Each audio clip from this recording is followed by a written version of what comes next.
Okay, sorry for the delay. I had to do some things. But welcome to the stream, everyone.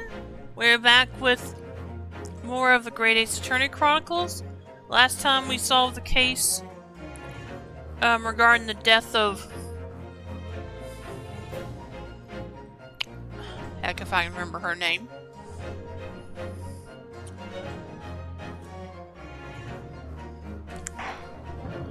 And we're going to be starting another one now, so let's begin. We're going to start episode 2 now. The Memoirs of the Cloud... okay.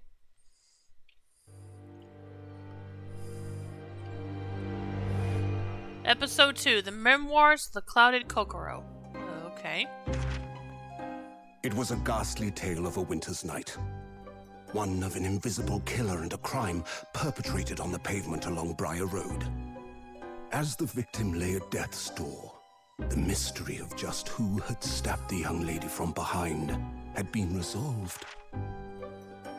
But no sooner had my friend saved that Eastern Exchange student from his harrowing plight than in the dim, flickering shadows of gaslight did a second bizarre crime rend the stillness of that very night. I dare say most can still recall the sensational headlines of the day. Haunted apartment of death, the condemned criminal's curse, the dread demon of coal gas. Yet, though the great detective had at once discerned the truth upon his arrival at the scene, it only proved to be the overture that announced the rising of the curtain on a most tragic play. Okay.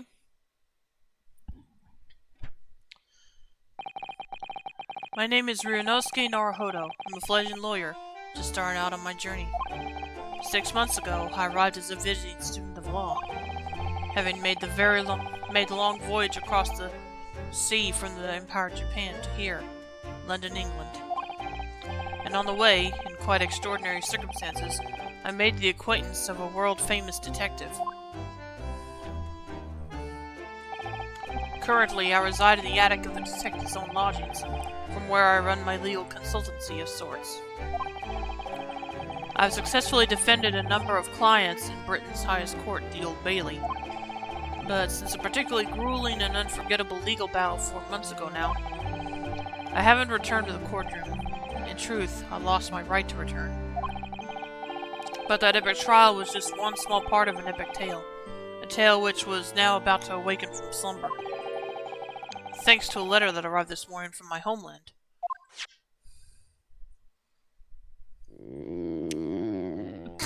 Oh dear.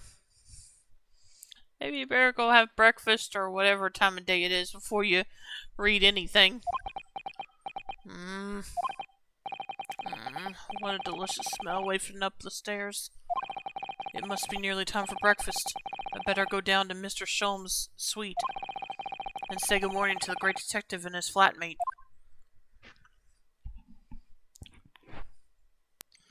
Hope I remember the voices I did for this. 30th of August at 7:28 a.m. Sholmes' suite.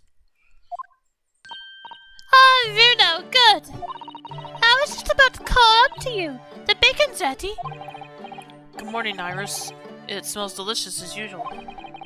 Before we eat, though, I have some news. I had a surprise this morning. Shh, not another word, Mr. Naruhodo. This could just be the abstruse thing for my pre-breakfast stagnation. Repelling mental stimulation, my dear fellow. Well, hell on, let me read this again.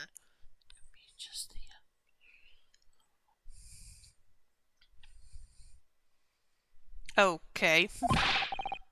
Morning to you too, Mr. Sholmes. Ah, yes, I see. So that's it. Okay, back up.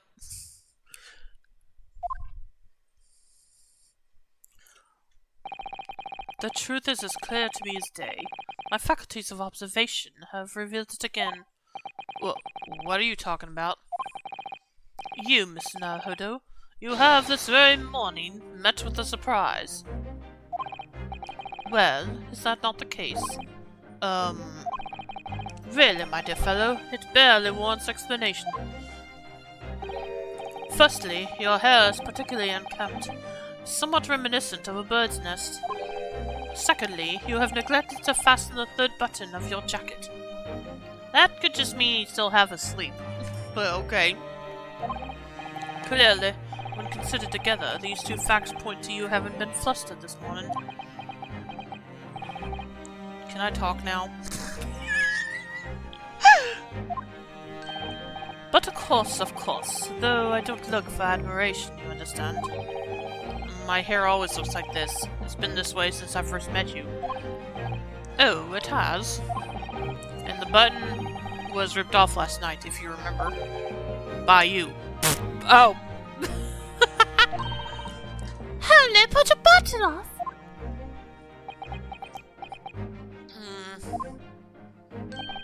Ah, yes, I recall the incident now. It was after supper, was it not?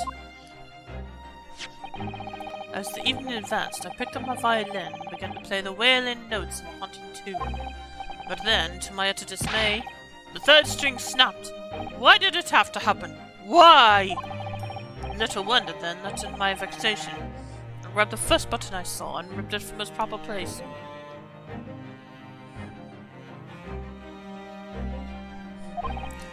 Well, I'd like it back now, please. It's troubling me that I can't fasten my jacket. And it's troubling me that you expect me to know where it is. Somewhere thereabouts on the floor, one presumes. Helpful. What matters at the present time, my dear fellow, is simply whether or not my deduction was unerring. But Hurley, Reno said it when he came in, didn't he? I had a surprise this morning.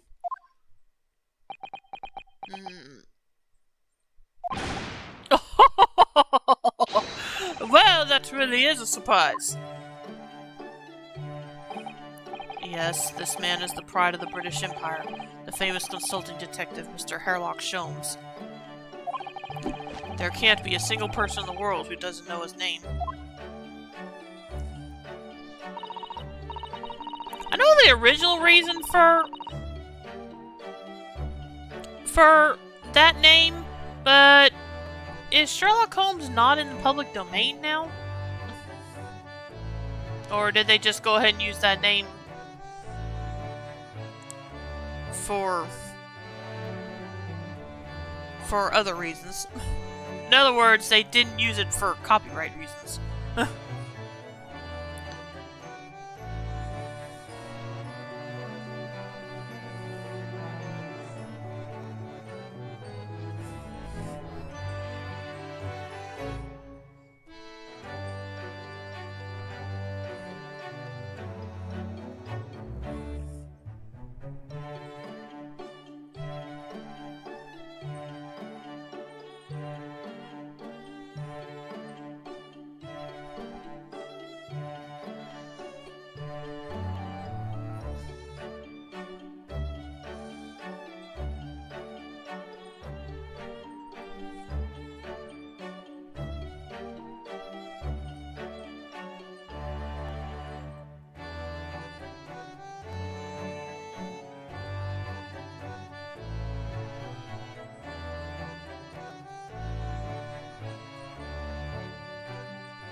Alright, enough of this silly conversation.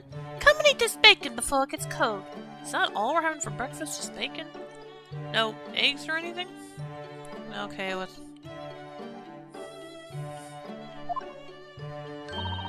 And I have a new herbal tea for you to try too. My latest special blend. Well, yeah, of course, we have a drink with it, but that wasn't what I meant. And here we have Iris Wilson, Mr. Sholmes' lodger and companion. A truly exceptional young girl, who's the author of a highly successful serialization here in London.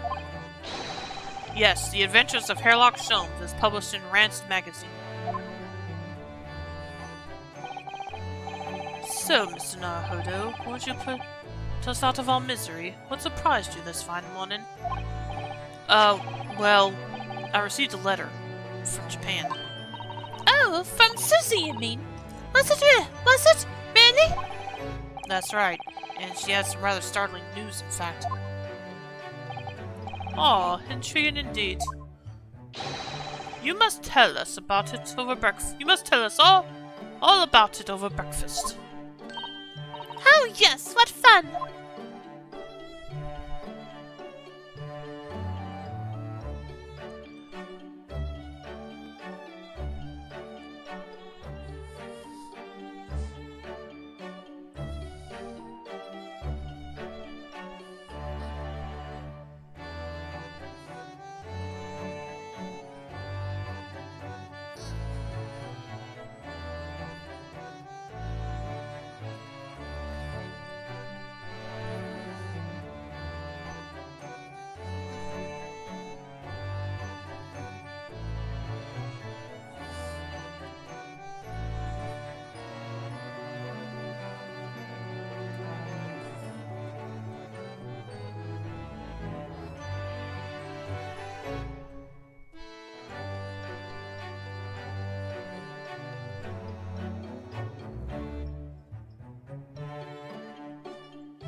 Okay, let's see,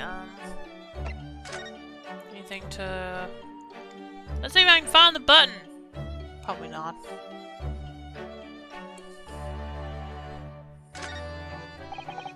When it gets to this time of year, Londoners seem to leave their hearths alight all day long. And I love it. There's something very relaxing about watching the flames flit and dance about. But a fireplace in days of summertime is a waste of space. Really, no use at all. Rather like a great detective in days of no crimes and no criminals. Hurley? But consider this. Instead of a fireplace, a frost place. That's my latest idea. An extraordinary hearth from which emanates a cool breeze in the hot summer months. What do you think? I think if you invented such a thing, your name would go down in history. The principle is extremely simple. One must of course light a cold fire in the hearth. Yes, of course. Brilliant! The trouble is, when the fires I build ever burn cold, how it taunts me. So, as you British say, it's a bit of a damp squib.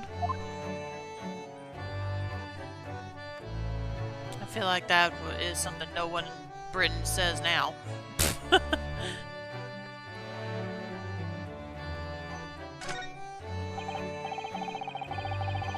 Ah yes, the huge metal chest with the lace cloth laid on it, being used as a table for tea and coffee.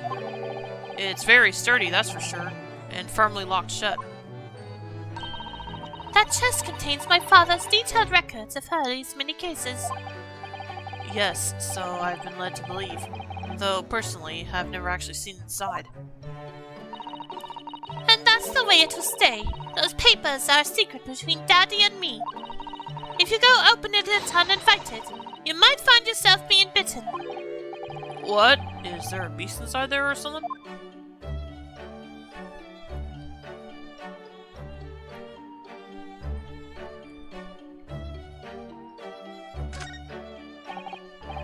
Books, papers, scientific implements.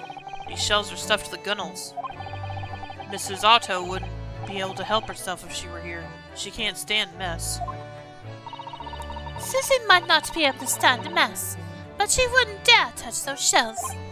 Oh, why not?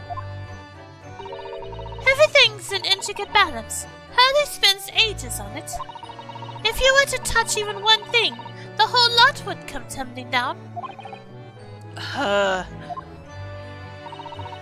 Susie noticed it was a very delicate arrangement right from the outset. You make it sound like a meeting of great minds. But the truth is, Mr. Sholmes just needs to tidy up. Yeah, but maybe so, but good luck telling him that. These are different pieces of evidence from cases you've solved, aren't they, Mr. Sholmes?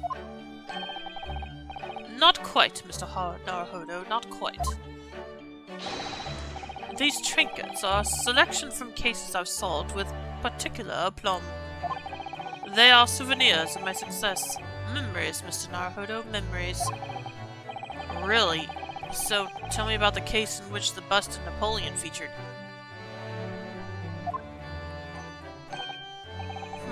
I forget. Memories, he says. Wonderful, Mr. Sholmes. Wonderful.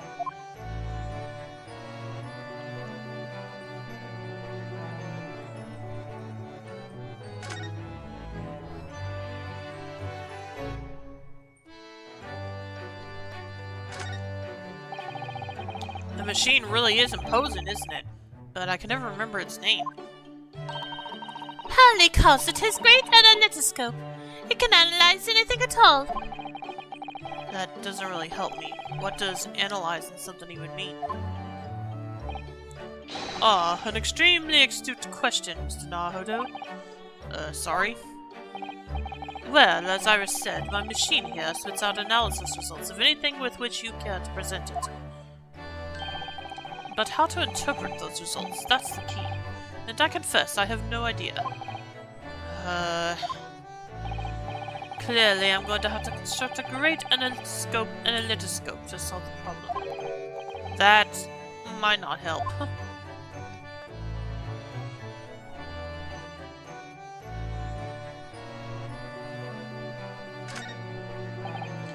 Ah yes, Mr. Sholmes' faithful musical companion.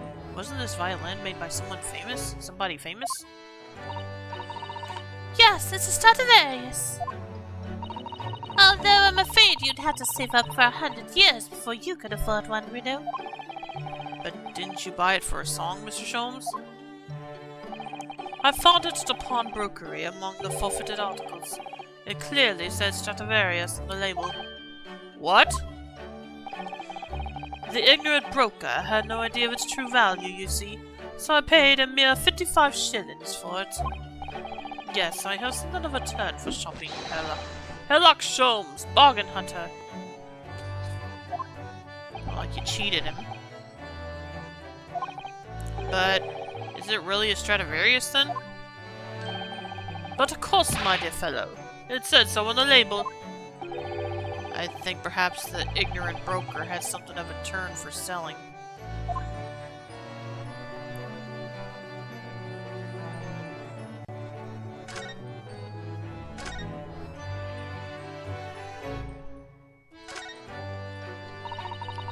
I can tell with my eyes shut, you know.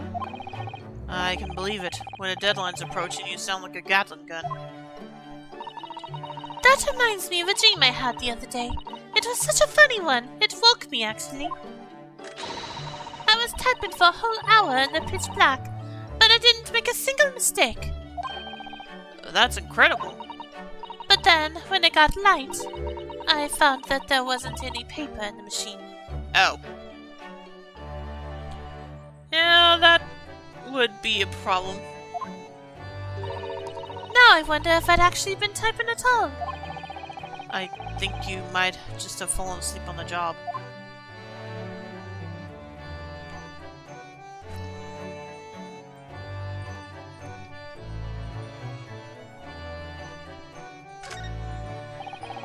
I look forward to finding out what aroma your tea will have, Iris, every single day. Ah, well, I infuse a different concoction of herbs in the garden every time, so it's never the same twice. When you call it a concoction, it sounds more like a science experiment than something for tea time. Oh yes, that's because different blends can have very different properties. Some calm you down, some make you feel jolly, some give you energy. Today's particular blend is something quite special, so you're really in for a treat. That sounds ominous. Alright, I think that's everything to analyze. Let me make sure I didn't miss something else. Yeah, I think that's everything to analyze, so, or to look at, so. Let's converse. Miss Susato's letter. This is the letter that arrived from Japan this morning by international post. Oh, how lovely! Look at Susie's beautiful hand, beautiful writing. I wish I could read it. And how is your judicial assistant faring, may I ask? She's very well, thank you. In fact, according to what she's written, she actually appeared as a lawyer at the Japanese Supreme Court and won a case. Oh, really? Oh, isn't she wonderful? A cut above your good self, my dear fellow. I've won cases too, you know.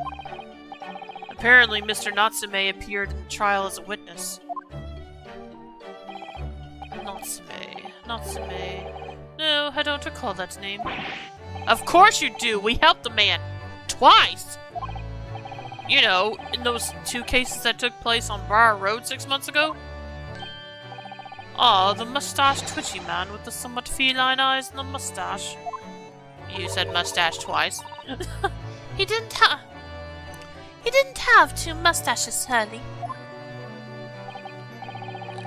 Yes, who could forget those 2 cases? They made a very deep impression on me.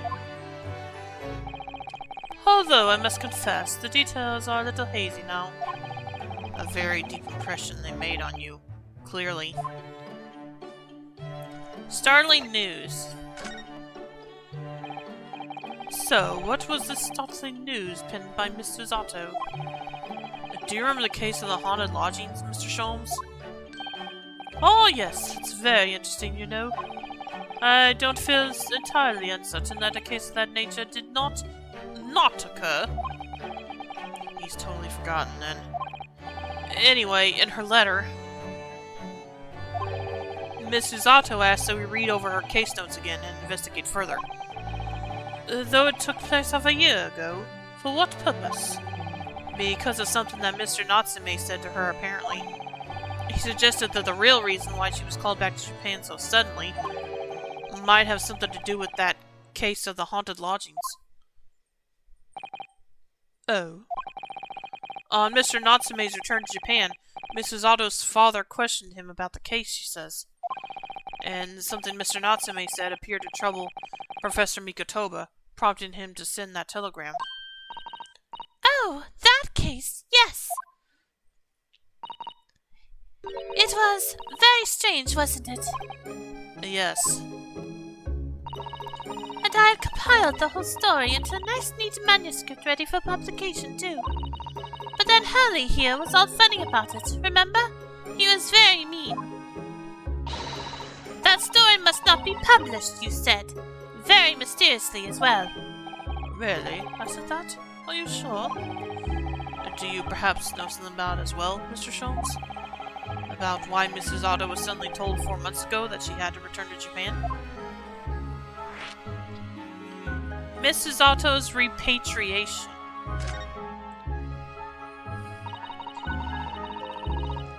It's been 4 months now since we waved Susie off at Dover. It was such a shock, wasn't it? The way she just suddenly announced that she had to go back to Japan. Indeed it was, due to a telegram she received from the homeland, I believe.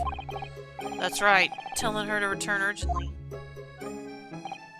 Yes, because her father had passed away. No! It just said he was suffering from a high fever, the cause of which was unknown. He's not dead. But according to this letter, that news about her father's fever was just a ruse. A ruse? So Susie's daddy lied to her so that she'd make the voyage back home. Why would he do that? I have to admit, I have absolutely no idea. But she believes it's almost certainly related to the case of the haunted lodgings.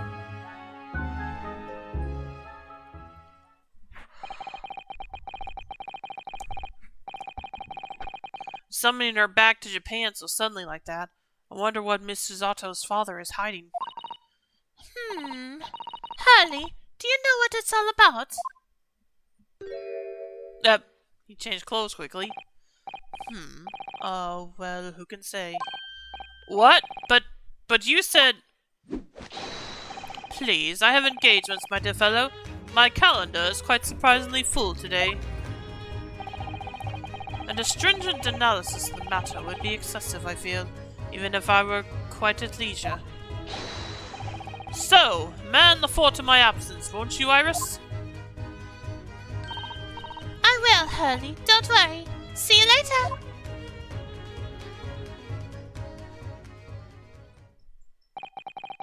He scuttled off rather quickly there.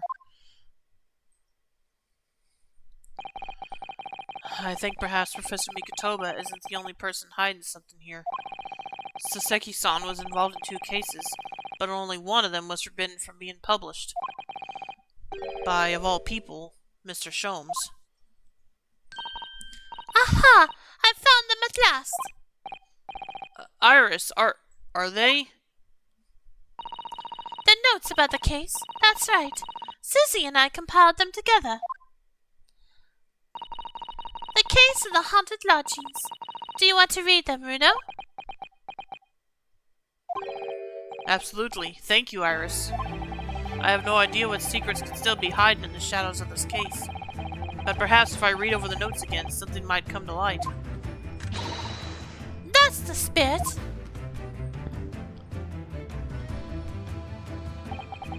And so, Iris and I decided to read over the case notes again together. Everything from what happened to our investigation and that fierce battle in court that followed. Relive in every detail. I just need to find a clue, and I have all the time in the world.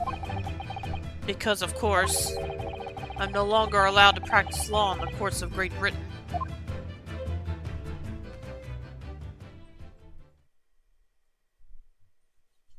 Well, It was 6 months ago, a mysterious incident that unfolded on the wintry streets of London. A young woman was found lying on the snowy pavement of Briar Road with a knife in her back. Fortunately, her life was spared, but she was unconscious for several days following the incident. The fog was thick and nobody saw her attacker, but by a cruel twist of fate, a visiting Japanese student was walking behind her at the time and was duly arrested. That man was Saseki-san, and the man who effected his arrest was Mr. Sholmes.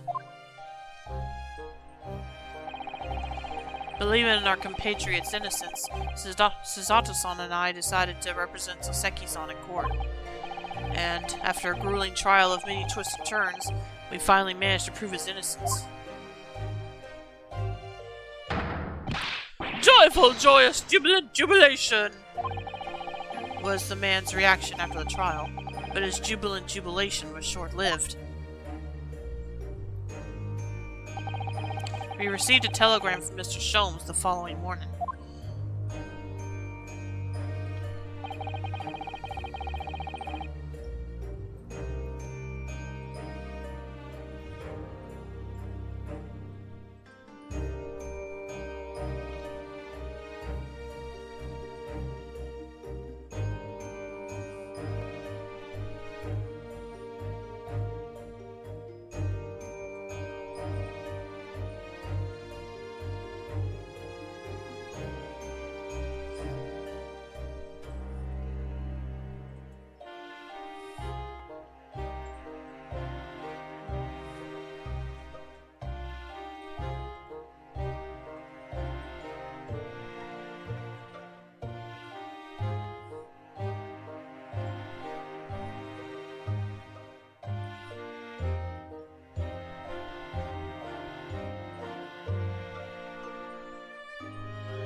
The victim of the Briar Road stabbing has regained consciousness. Hurry to Bart's at once. Sure that was Renosuke saying that? So Susato and I summoned a hansom and headed immediately to the hospital. Okay. I guess so.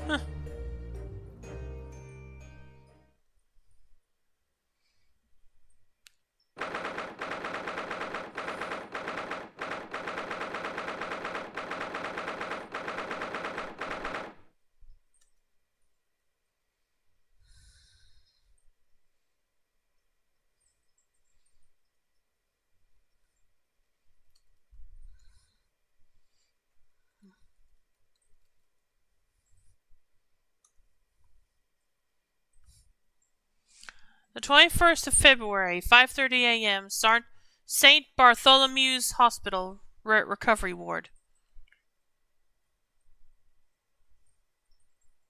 This is a hospital room?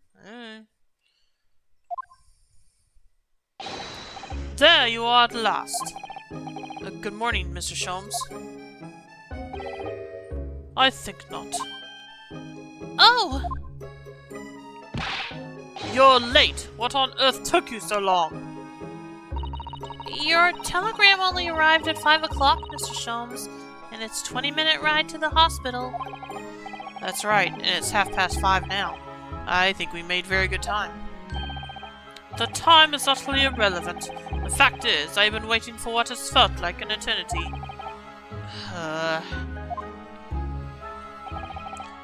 In point of fact, I myself was awoken at 4 this morning by a telegram boy, and feeling it was somewhat unjust that I alone had been roused at such an hour, I sent one to you. Well, thanks for that.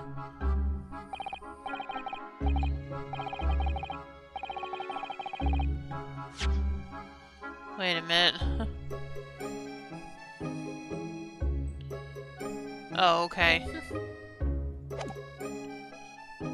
Anyway, you're here now. So, the victim is over there. She's only just regained consciousness.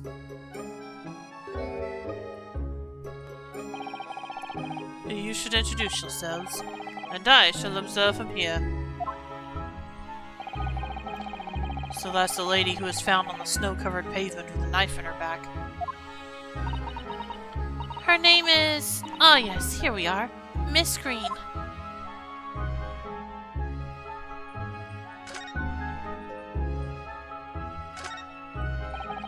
This rounded wooden figure isn't the most charming, is it? I don't think that's a decoration, Mr. Naruhodo. It's an artist's mannequin, I believe, used in practicing sketching the human form in different poses. Really? It's not exactly what you'd call a typical figure for that purpose, though, is it?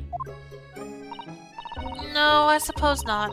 I confess I've never seen one quite so full-figured before. Well, if you want to draw a full-figured person, it's the right tool for the job.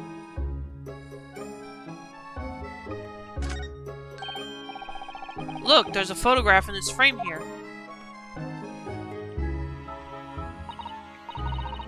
Oh yes, it's a picture of a young gentleman. He looks to be about the same age as Miss Green, I would say. Perhaps the young woman's special someone, do you think?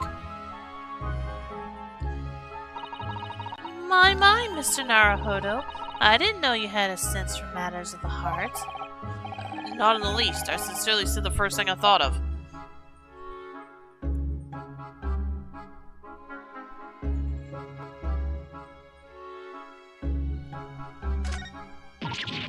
Eek! A mouse, Mr. Naruhodo! An enormous mouse!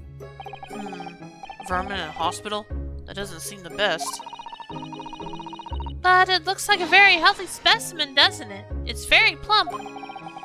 I'm not sure we can say that's down to the excellence of this facility, if that's what you were thinking.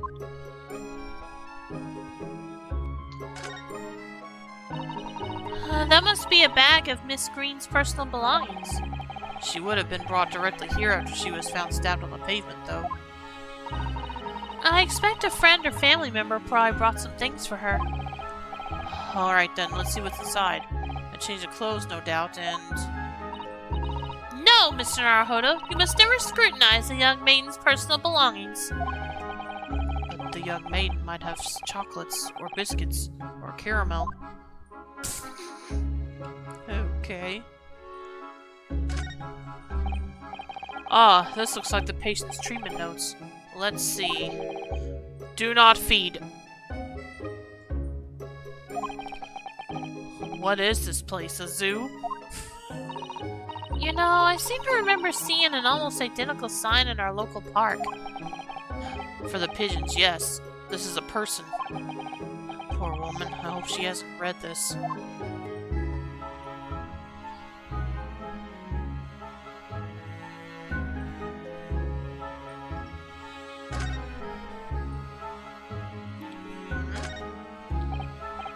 Oh, this looks like the treatment notes for whoever's occupying this bed. Let's see. Do not permit to run around the hospital. The patient doesn't seem to be here at the moment, so... He or she is probably running around the hospital then. Oh dear, how worrying. What's worrying is why they haven't discharged the patient yet.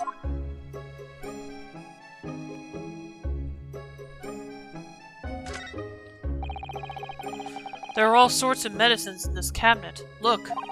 I'm not sure if it's safe leaving them in reach of everyone like this. Yes, you're right. I can imagine if you were peckish, you might try a whole bottle or two. Well, at least there seems to be a little lock to secure the cabinet doors.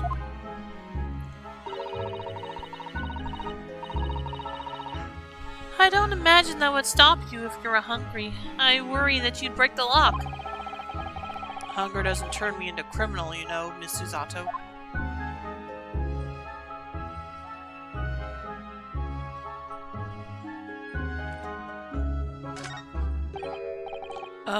Good morning.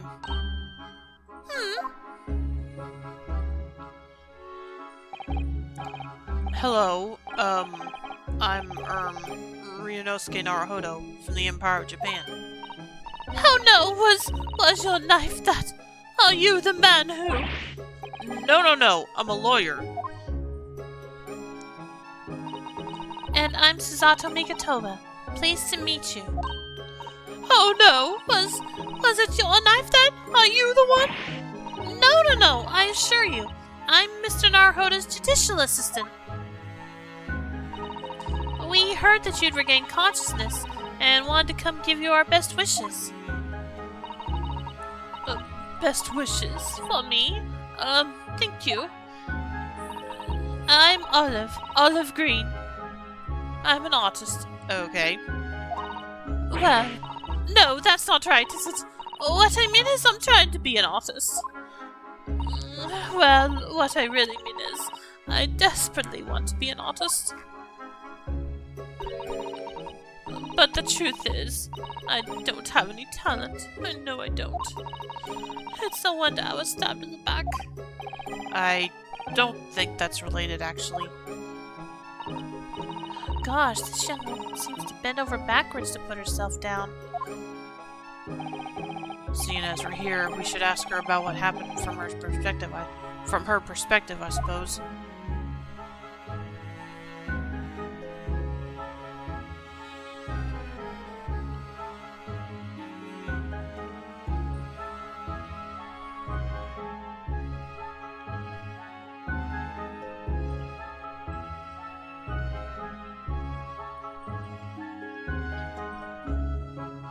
About the incident. To suddenly be struck in the back of a blade, in the back by a blade as you were walking along the pavement.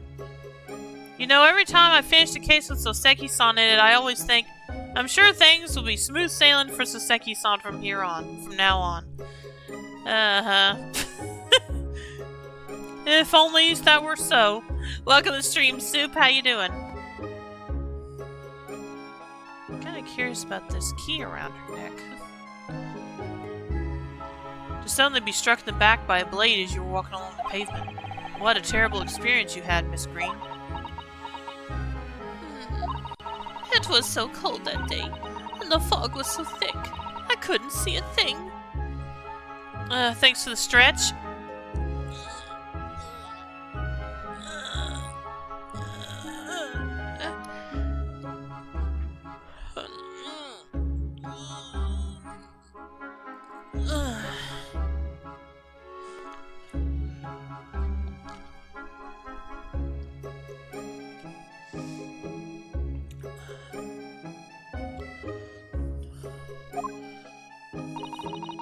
That was 4 days ago now, I think. Is that right?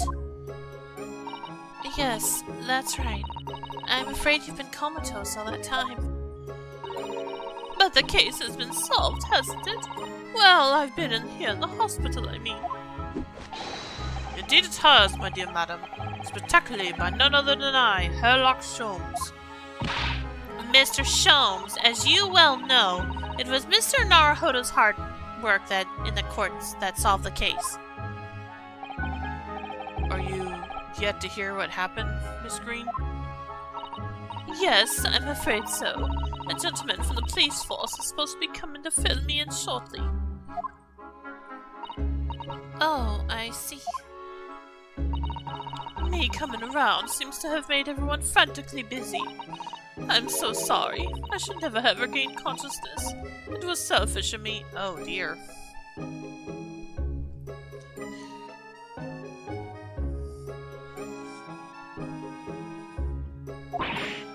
Oh no! We're also relieved that you're on the mend, Miss Green. Really we are.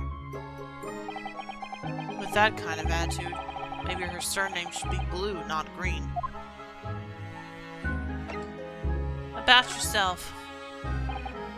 So, you're an artist, are you, Miss Green? Oh no! Oh, I couldn't possibly claim that. I'm a fledgling artist at best. I'm a student of art, really, at the Thorndike Academy of Fine Arts. Oh my! An Academy of Fine Arts! Great Britain is such a wonderful country! Tell me, Miss Green, do you live hereabouts? Oh no, actually. I don't deserve it, but I have a little flat on Brixton Road. I see. How very interesting. Oh no! Is it? Brixton is some 10 stops away on the underground from here, and Thorndike Academy is a mere 3-minute walk from Brixton Town Centre. Does that matter, Mr. Sholmes? Perhaps not, but Briar Road is a far less salubrious part of town by comparison, dwelt in by those of inferior means, including the maleficent Mr. Mustache. Inferior means? I suppose the Seki-san does fit the bill. It struck me as somewhat out of the ordinary for a young fine arts student to be walking in such a district. That's all. What's this? She suddenly clammed up. Mr. Sholmes, you should be ashamed of yourself, prying into a young maiden's private affairs. Oh dear me, do forgive me. If you don't mind. I'm being discharged shortly, so I need to pack up my things. Oh yes, of course, we won't keep you. Thank you so much, Miss Green.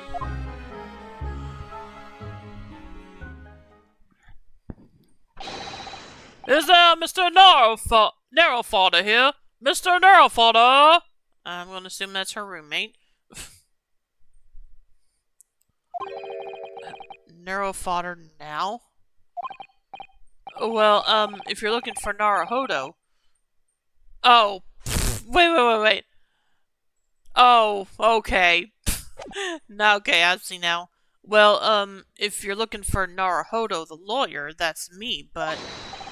Ah, Mr. Narrowfather. Good. This is for you. Wow.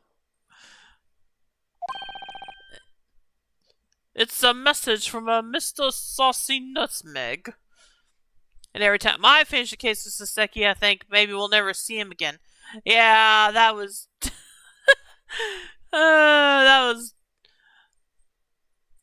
you definitely weren't gonna luck out there. Welcome to the stream, Machi. How you doing? It's a message from Mr. Saucy Nutmeg.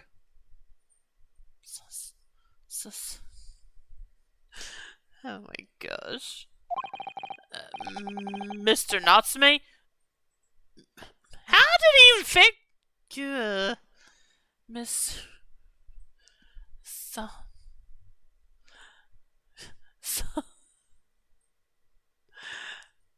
Okay, I don't want... Okay, good for you, Renosuke, for being able to figure out who he actually meant. Cause I sure wouldn't have. Mr. Natsume sent a message to me? But why would a policeman be delivering a message from Mr. Natsume? Exactly. What's going on?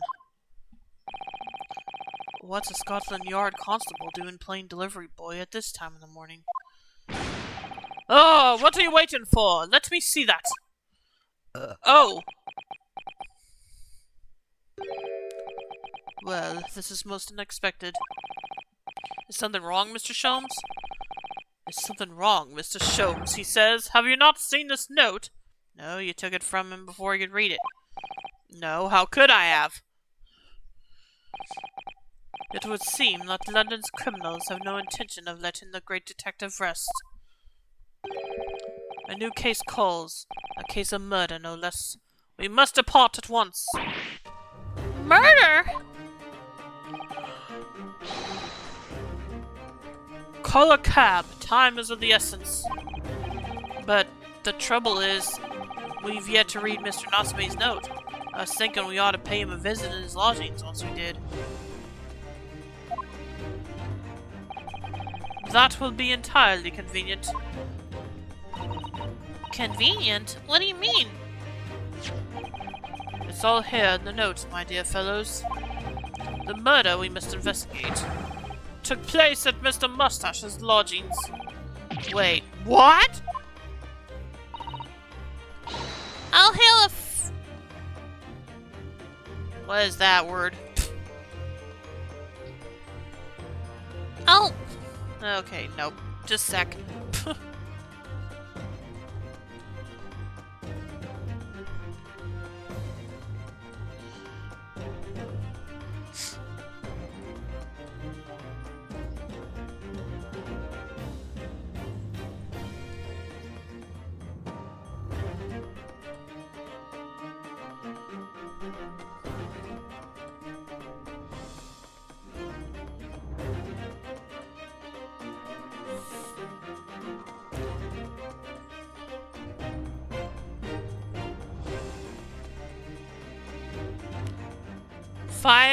Firecur? Firecur. Okay. I'll hail a fire car at once. Although I still don't know. Well, I assume that's some kind of vehicle or something. Not vehicle, but transportation anyway. It was only yesterday that Saseki-san was in court and we were dispelling doubts about his innocence. And now, the very next day, there's a murder at the man's own address. He may very well be the unluckiest man alive. Or so it seemed to us at the time. But we were soon to discover it was worse than we thought.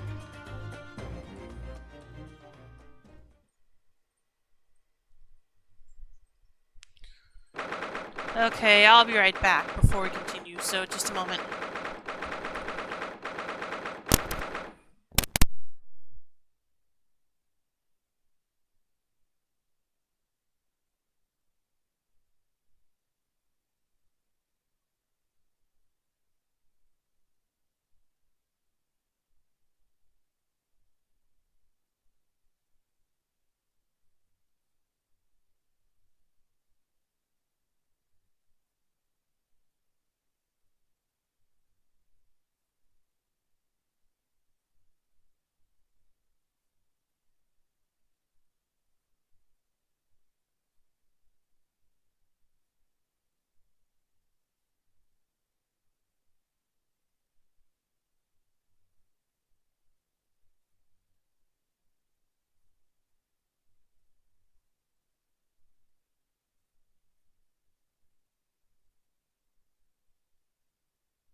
Okay, the 21st of February, 7:18 a.m., Mr. Natsume's lodgings, ground floor.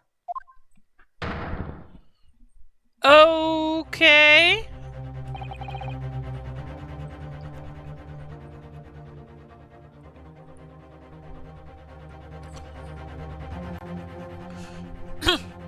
What on earth? Oh my! The gentleman is deceased without question. He's dead! Locum student Mr. Naruhodo Esquire. Mr. Natsume. Oh, why? Why is this happening? Why to me? I've only just got out of court! Yesterday! I was finally home after 2 days of misery! And then I wake up to the next day to this? No early bird should catch a worm like this! Woeful worm without wiggle! I see you on high spirits again this morning, Mr. Mustache. Ah! Not the horrible hairlock Sholmes! Oh, shoo! Shove off! Show yourself the door! I never invited you! Because you're such an overactor that Reaper doesn't even have to try hard to find you. Fair. That's very fair.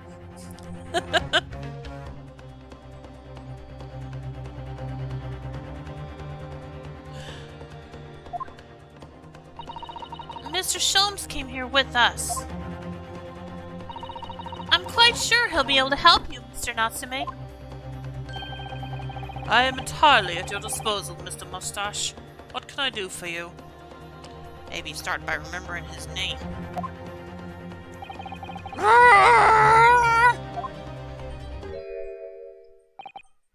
Just here they are already, the busybodies.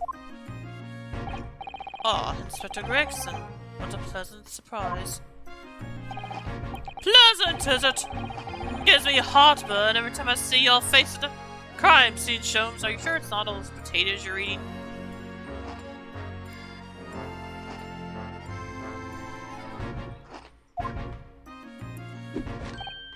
Ha! I deduce, Inspector, that your heartburn is a result of your... Okay. We're on the same wavelength, for somehow. Ha! I deduce, Inspector, that your heartburn is a result of your excessive consumption of fried food. Good morning, Inspector. This is a crime scene! Don't you go touching anything! Or, good morning to you too, Sunshine.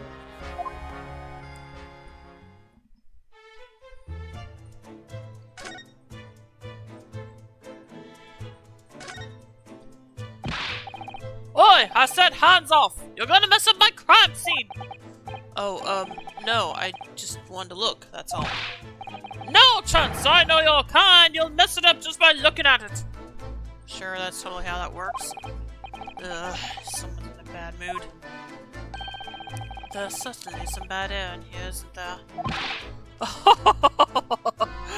Oh. Alright, it sounds like I'd better talk to the inspector first and try to curry some favor.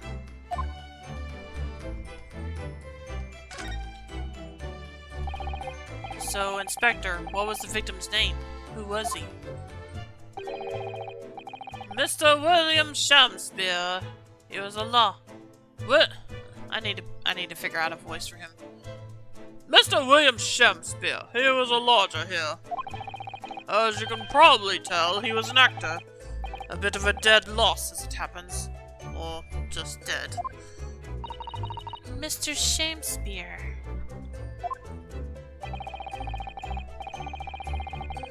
It was the landlord, old Mr. Geradeb, and the other lodger, Mr. Natsume, who found him. The fella didn't rise at his usual hour, so Geradeb got worried and kicked the door down. But doesn't Mr. Geradeb have a bad leg? Oh yeah, you're right there. It was that jittery Japanese hunchback over there who actually did the kicking. Oh, come on. Really? Saseki-san? The victim was pretty hard up, it seems. Even done some time inside for petty crimes. He had no money, no place to go, and no friends. His His only acquaintances were the people in this house. Miserable life and a miserable end to it. So, what exactly is Mr. Natsume still doing here? He's not involved in the investigation, so shouldn't you have sent him away from the crime scene? Well, I'm not saying it's because the fellow looks odd or anything, or that he acts suspicious, but I thought it would be prudent to take a statement from the cohabiter. Smooth. You nearly said culprit there, didn't you? Oh dear. Mr. Natsume appears to be under suspicion again. It certainly seems that way. He does just come across as such an odd fellow, doesn't he? Oh, the poor man. How unfortunate. Anyway, I can't say much until the coroner gets here. But I don't think the fellow's been a goner that long. The body's still warm. Even if the inspector would allow it, I don't think I could bring myself to touch a dead body.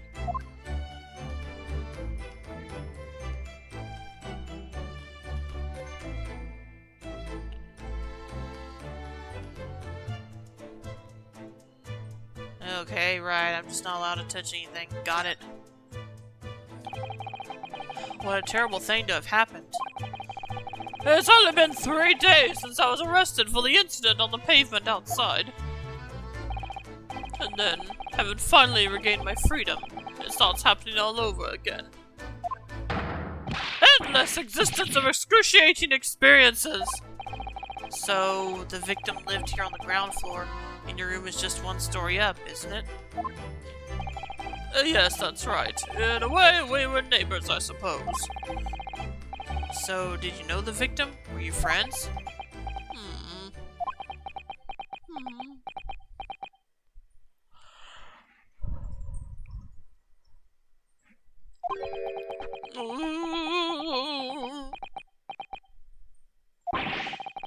What's the matter with Soseki-san now? It was an innocent enough question, wasn't it? Why does he seem so shaken by it? Well, I suppose he wasn't a complete stranger. But did he ever invite me to his room? Never! On my honor, I swear it! What an extreme reaction. You're probably wishing you'd never asked now, aren't you, Mr. Naruhodo? When we found him here, I felt wretched, which is why I sent word asking you to come. Through that inspector over there!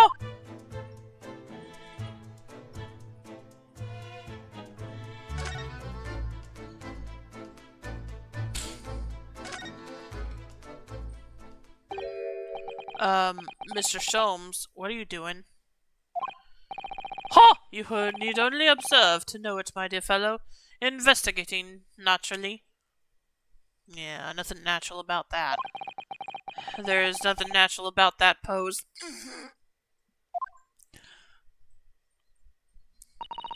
Mr. Sholmes, have you made some miraculous discovery?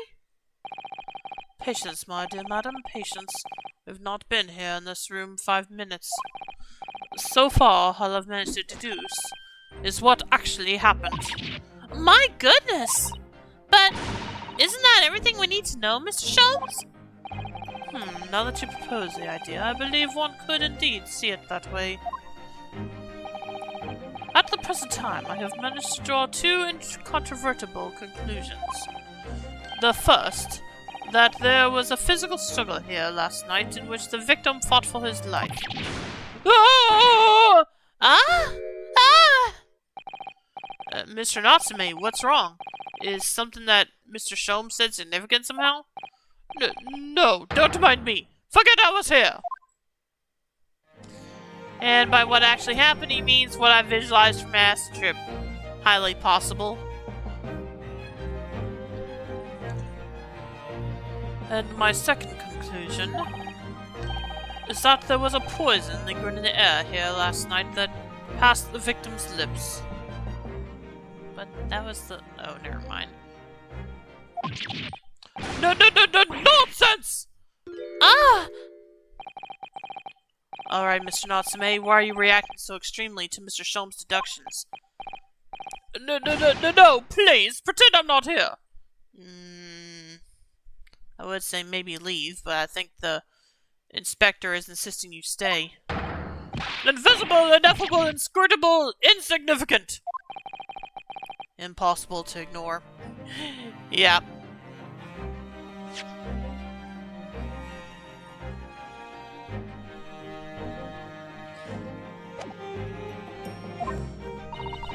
You must tell us everything, Mr. Sholmes. Spare no detail.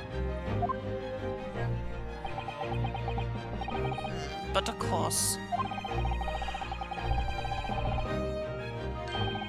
Let the theatrical tragedy before us be unraveled by my great deductions, presented for your pleasure in 2 acts. We've heard some truly astounding great deductions from Mr. Sholmes in the past.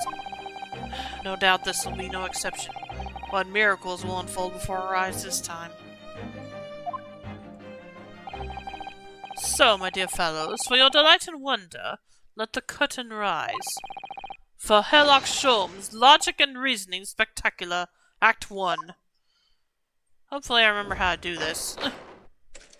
The Great Deduction, the game is afoot. Topic 1. Cause of death.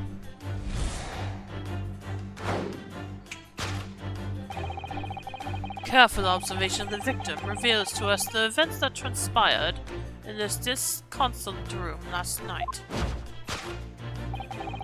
Foam at the mouth of the deceased clearly indicates these are poison. Next to the victim, we notice a large dining plate, which contains, you will observe, 1/2 of a sizable bar of soap. Meaningful, indubitably. Somehow I don't think that's a bar of soap. I can definitely see how it looks like one, but... why is this soap set so purposely upon the dish? Like the victim's last supper, in fact. Yes. Could it be that the man was about to eat it? Of course, the fork reveals the answer. It appears that the young man's appetite was his undoing. Taking up arms in the form of his cutlery, the victim engaged in a deadly battle for his life. Yet the struggle against his hunger was in vain, for in the end he couldn't resist devouring the slippery feast. But London's foul soap is besmirched by foul poison, or is just inedible in general. Yes, the victim's life was claimed by poison that tainted the contents of that plate. The soap and the lather about the young man's mouth are too perfectly matched to ignore. The cause of death was clearly intoxication due to excessive ingestion of foul soap. Though, personally, I have a greater interest in the taste of foul candle wax, of course. Okay. Poisoning from soap ingestion. Topic 2. Suicide or murder. The cause of death identified, and we proceed to Act 2, where we ponder the next question. Was this suicide or murder? The audience will recall that death occurred during the victim's last supper. Did the man dine and die alone? The single teacup's just the answer. To draw a conclusion on such meager evidence would be foolish, however, certainly. A careful criminal could have absconded with his own cup to cover his tracks. Well, allow me to lift the veil of doubt, my dear fellow. Indeed, what reveals the answer, of course, is the broken lock.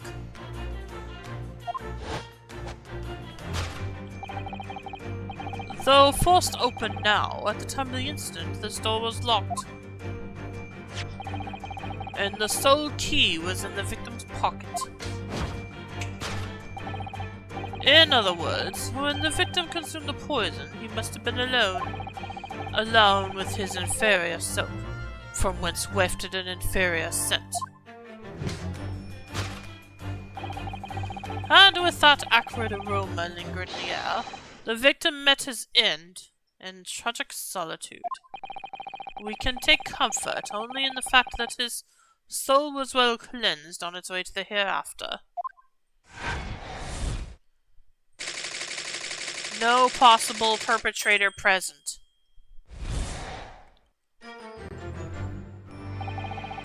Thus concludes the final act of Herlock Sholmes' Great Deduction.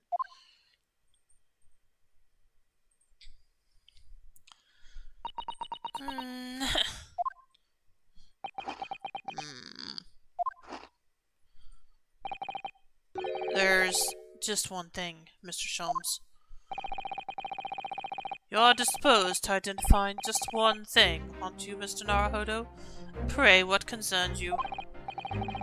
Well, no matter how hungry he was, do you really think the man would have eaten soap?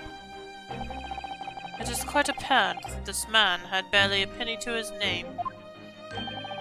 It is a curious thing, but to one so destitute, soap can suddenly appear quite irresistibly appetizing. How extraordinary!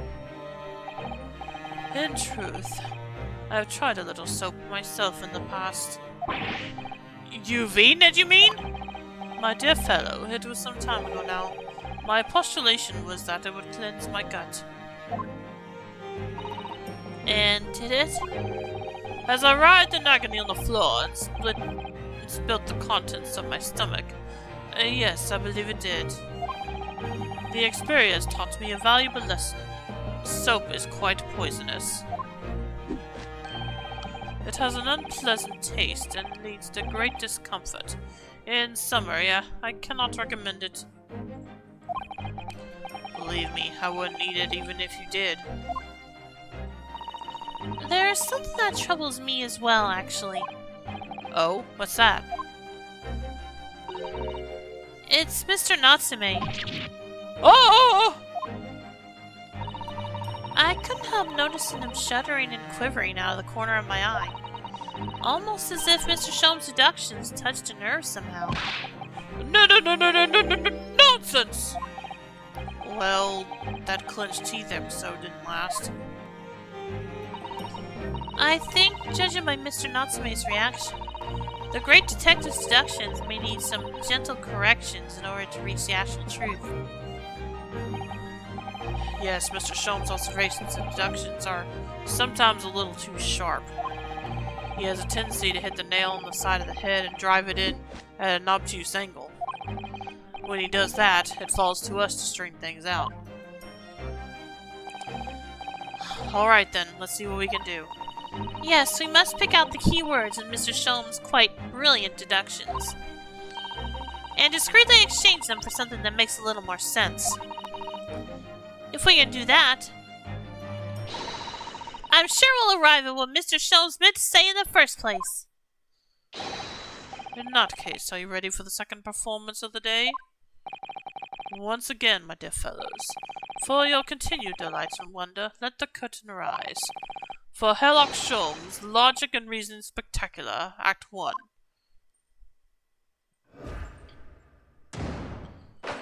Course correction. Hold it, Mr. Sholmes!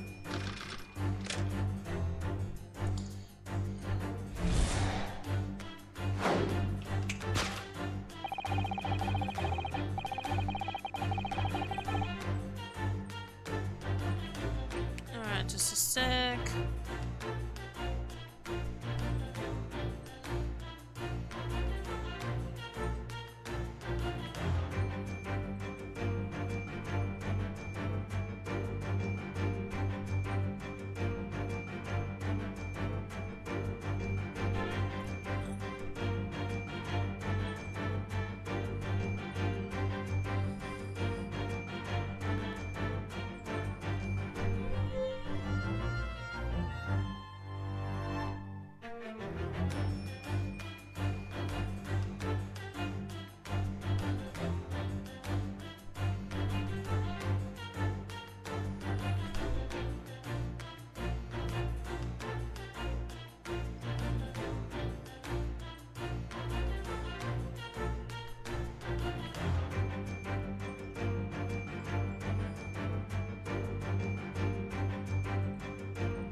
Careful observation of the victim reveals to us the events that transpired in this disconsolate room last night.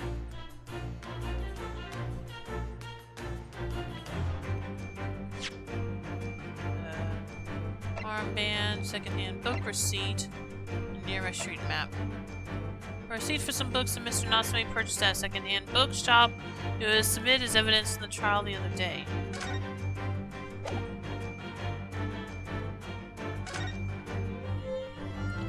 Let's see. The sum of 2 shillings tendered in receipt of the picture of Monsieur Lecoq, meal for Gaboriau, and Canterbury Yearnings. The 17th of February, 4:45 p.m. Alright.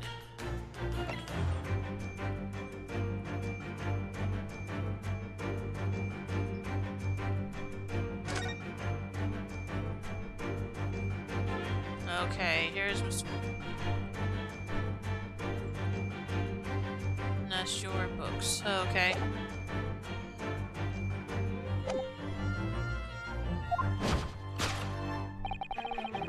Mouth up to cease clearly indicates that.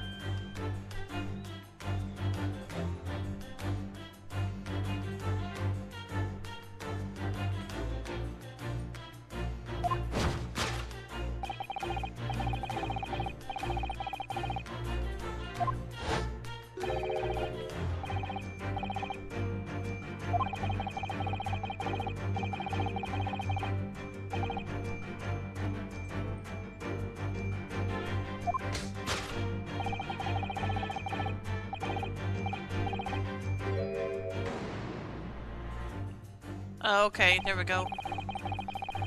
Well, you can't deny that a fork implies the man was eating something, or about to eat something. Yes, that's true. If I were to decide to eat some soap, I should prefer to use a fork than to attempt it with chopsticks. And of course, only half of the bar of soap is left on the plate. But might there not be some other explanation? Something material that proves whether or not the man really ate some soap?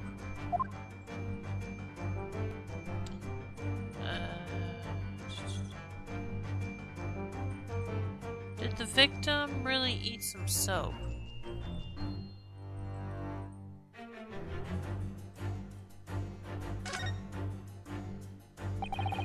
Do you think he was drinking tea with his soap? The cup's empty, so there's no way of knowing. How about this for an idea? Perhaps the cup was full of water, and he was dissolving soap in it so he could gulp down as much as possible. Please remember that he may not actually have been the soap lover that he's been made out to be.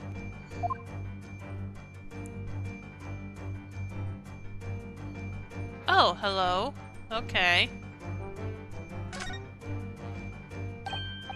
Look, there's more soap on the floor here. Mr. Shamspeare must have really loved the stuff. Oh, let's not jump to conclusions, Mr. Naruhodo.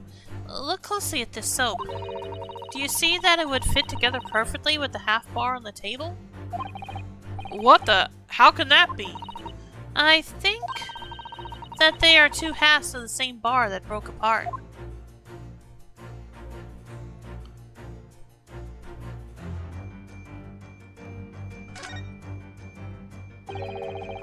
I suppose you'd eat soap with a fork, would you? I don't think it's a question of which implement you use. You shouldn't eat soap, full stop. But then why? Why does the man have a fork in his hand? Let's not jump to conclusions by the soap that the Hairlock Sholmes said that he was eating. Yep. Oh dear, I understand your frustration, Mr. Naruhodo, but please don't take it out on me. The point is, if we decide the man used this fork to eat the soap, we wouldn't be changing Mr. Sholmes' deduction. So we really ought to consider some other clues.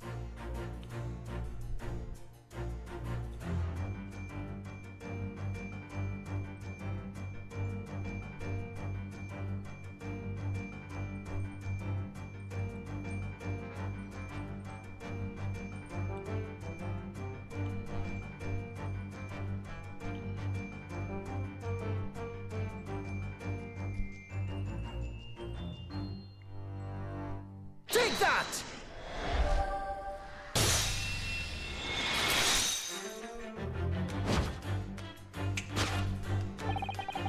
Could it be that the man was about to eat it? Of course. The other piece of soap reveals the answer. It being the other half of the soap on the table. In short, the victim was not eating soap at all. But it's obvious, really, for no depths of hunger could drive any man to attempt to eat soap. Even I, with my unquenchable thirst for practical knowledge, took only a single bite.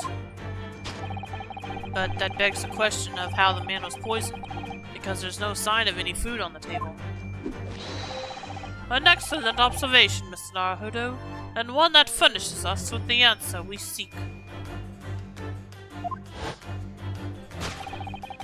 For London's foul soap is besmirched by foul poison. Okay, I already read this part.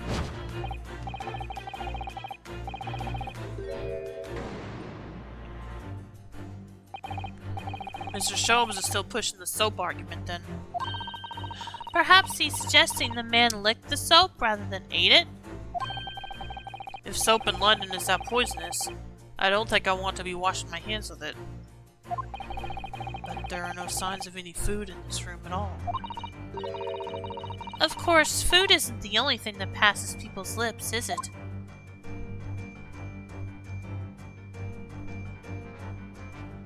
Take that!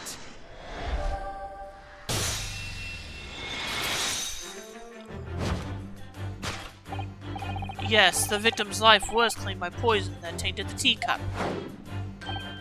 Indeed, cups have been the vessel of choice for practicing poisoners over the centuries. And it would appear that this victim drank every last drop. There's no sign of food anywhere in the room. Which leads us to the immutable conclusion. The cause of death was clearly intoxication due to the ingestion of poison contained in this teacup. Poison in the tea. Alright. Solved. Now for the second one.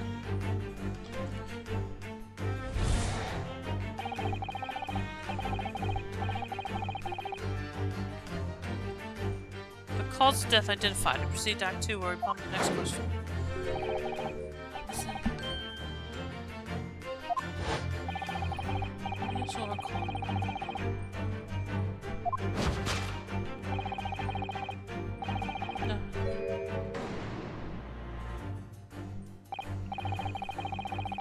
The Western vessel for infused hot drinks again.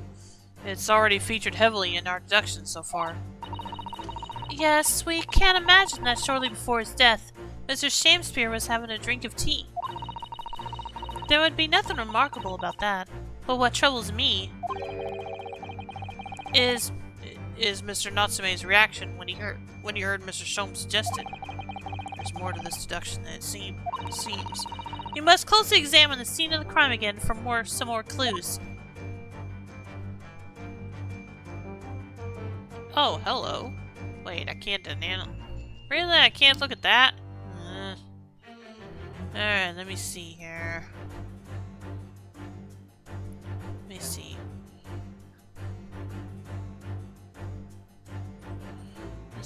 What shows that somebody else was present?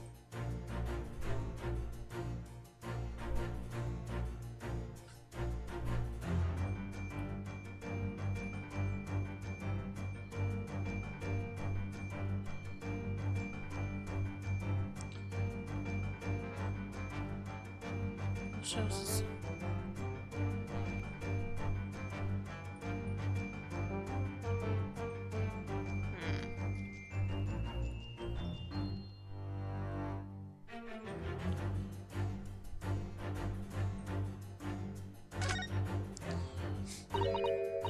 the fork again? Oh, the fork again? The victim just seems to be holding it so pointedly. It makes it impossible to let go of the idea that it must be involved somehow. Well, let's hope it turns out to be a useful clue in the end.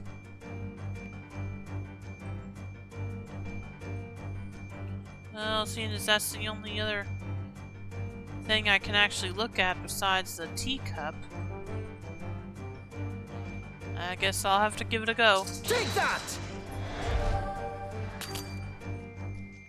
Nope, okay. Well, I'm not seeing anything else in the room. The only fork present is on the victim's right hand. If somebody else had been present here when the victim died, there would be another fork somewhere. Which leads to conclude there were no other persons present at the time. Precisely, Mr. Sholmes, precisely. If that is your train of thoughts, my dear fellow, all you have succeeded in doing is substituting my single teacup for a single fork. Oh, yes, you're right. I'm afraid I can't permit such plagiarism.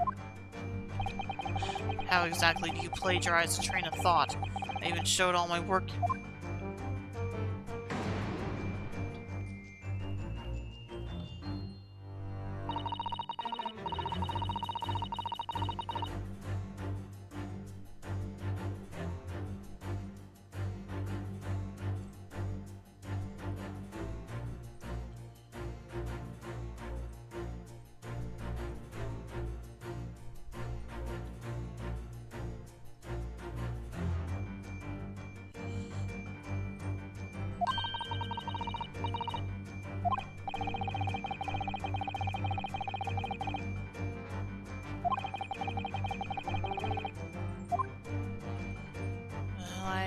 I've tried to do that, but I can't.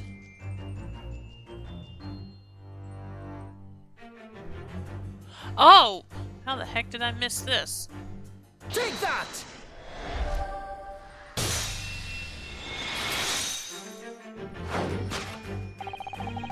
Did the man dine and die alone? This other teacup suggests the answer.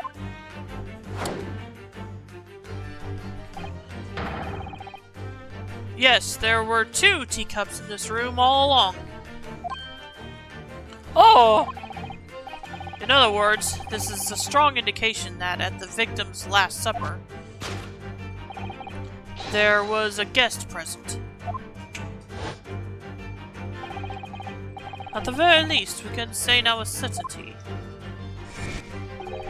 that somebody else was here in this room last night, taking tea with the victim.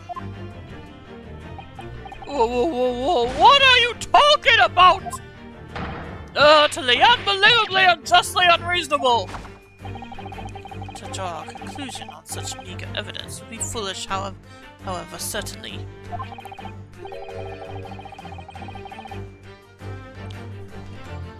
In which case, what more can we deduce about this possible guest at the table? Well, allow me to lift the veil of doubt, my dear fellow. Do you mean to say... Gives Ashi a cheeseburger? Do you mean to say you know who exactly was in this room at the time of the victim's death? Indeed, what reveals the answer. Okay, yeah. I'm not sure I like where this deduction is going now. I'm afraid it's too late to go back to the halcyon days of eating too much soap. But the identity of the guest who was in here last night when the victim passed away is something I have a very bad feeling about. Well, you can try to ignore your feelings, but we cannot ignore the truth, Mr. Naruhodo. No, I suppose not. Time to look around again.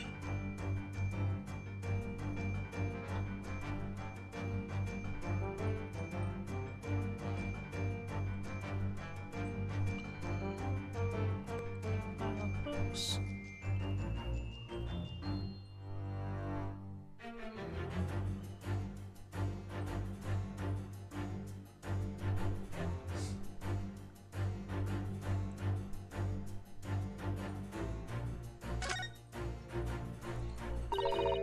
It's empty.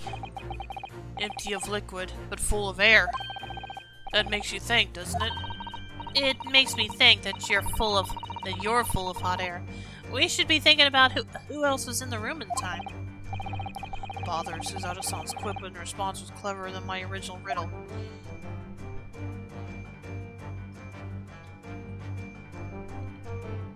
What gives away the identity of last night's visitor to the room?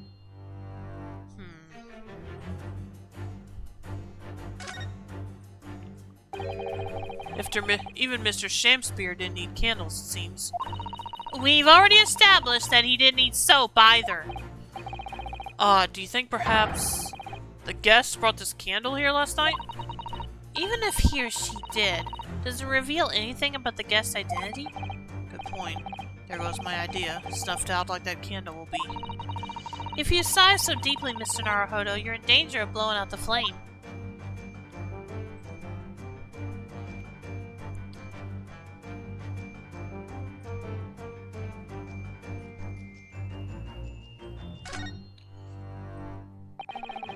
At first glance, it seems that the only things in this room are the makeshift stage and the costumes.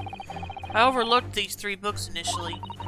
I wonder what they are. Let's see. The titles read The Picture of Monsieur Lecoq, Canterbury Yearnings, and A Meal for Gaboria. Oh, okay.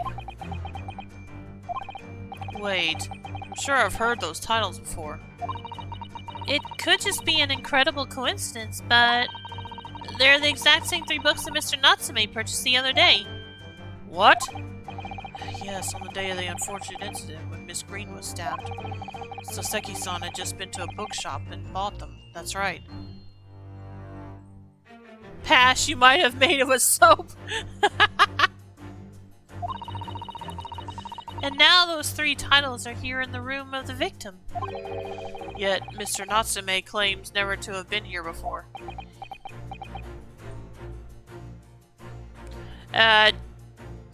It's Dragoon, it's a joke regarding the current case. What does this mean, do you think? I really don't know what to make of it. Pile of familiar books. Take that!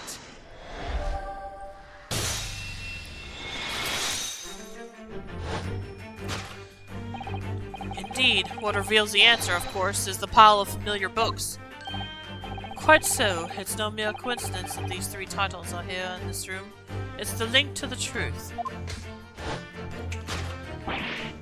Oh! Mr. Natsume, you purchased these books 4 days ago at a second-hand bookshop. That's just a coincidence. In that case, you will be able to bring the same 3 titles from your room, will you not? This very moment. No! Never! Non-negotiable! If you can't bring your own copies here, it proves that these 3 books are in fact yours.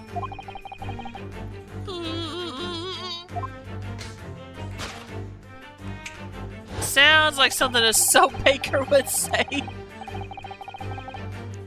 Having purchased the books 4 days ago and returned to your lodgings, you were arrested the very next day.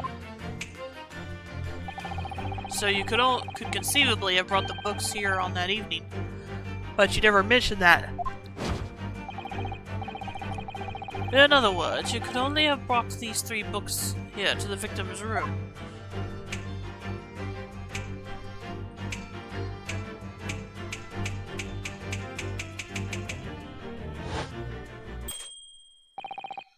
Last night, having returned to your lodgings after the trial concluded at the Old Bailey.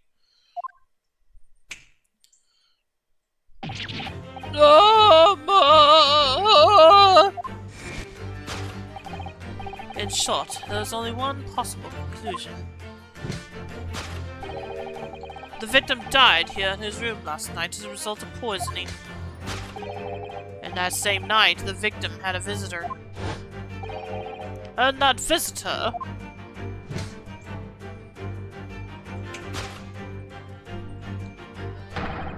was you, Mr. Soseki Natsume.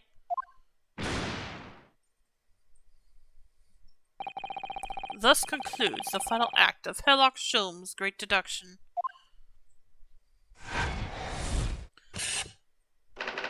Soseki Natsume at the scene.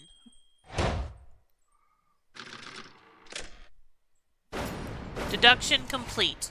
Elementary.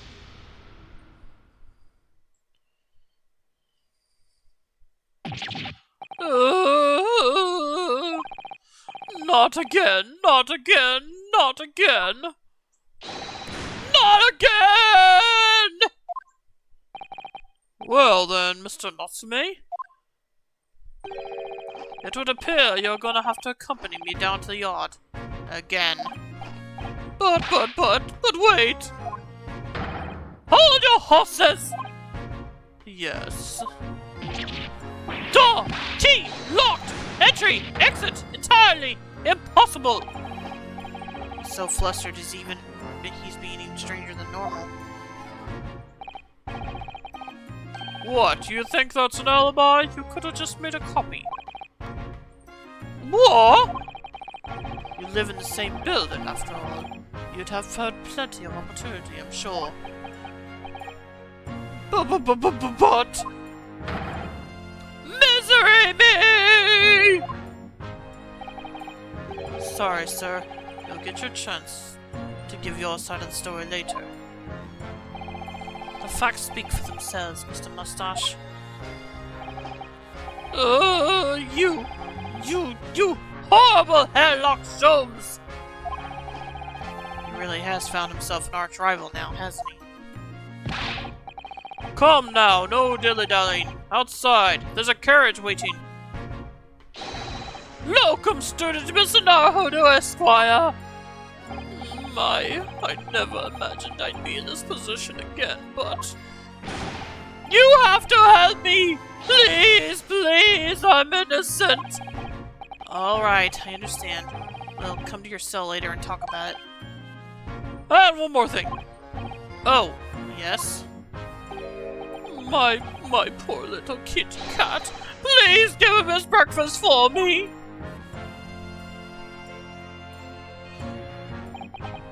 And so, his evil curse still apparently unbroken, Soseki-san found himself once again the prime suspect in a case of murder. Yeah, this poor guy can't catch a break, thanks to the incriminating deduction of the great detective. My dear fellow, that honor belongs to you.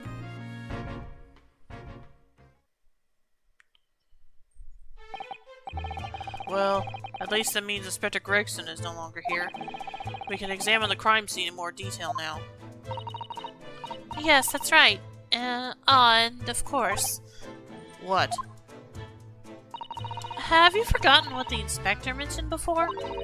It was the landlord, Mr. Garadeb, who discovered Mr. Shamspear.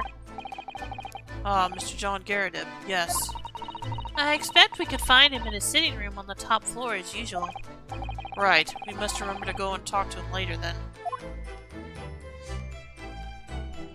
Alright, I'm gonna go ahead and take my break here before I continue investigating. So if there's anything you need to do, now would be a good time. And I'll be back in a little bit. So, see you soon.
Okay, I'm back.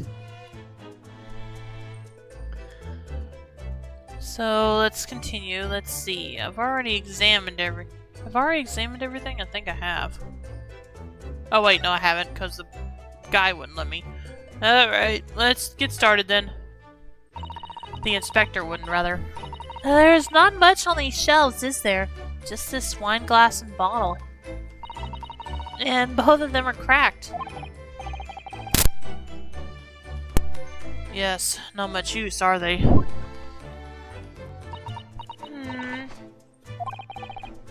What's the matter? Oh, I was just reminded of the Reaper, that's all. Prosecutor Lord Von Zeeks? Yes, he's so reckless with his wine glasses. I was thinking it's a waste and that he should donate some to the needy.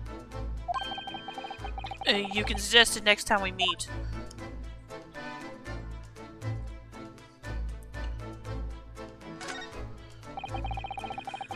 Look at these extravagant, bright costumes.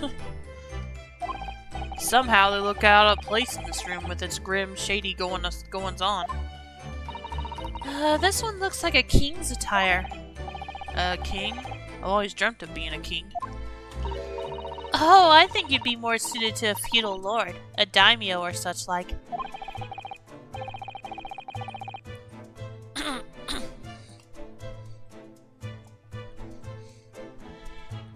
With a chomage top knot? Hope I said that right. Every Japanese man wishes he had a chomage. Oh, you'd look so wonderful with one, and you already have the sword. Can you imagine what would happen if we walked around the streets of London with a chomage and a sword?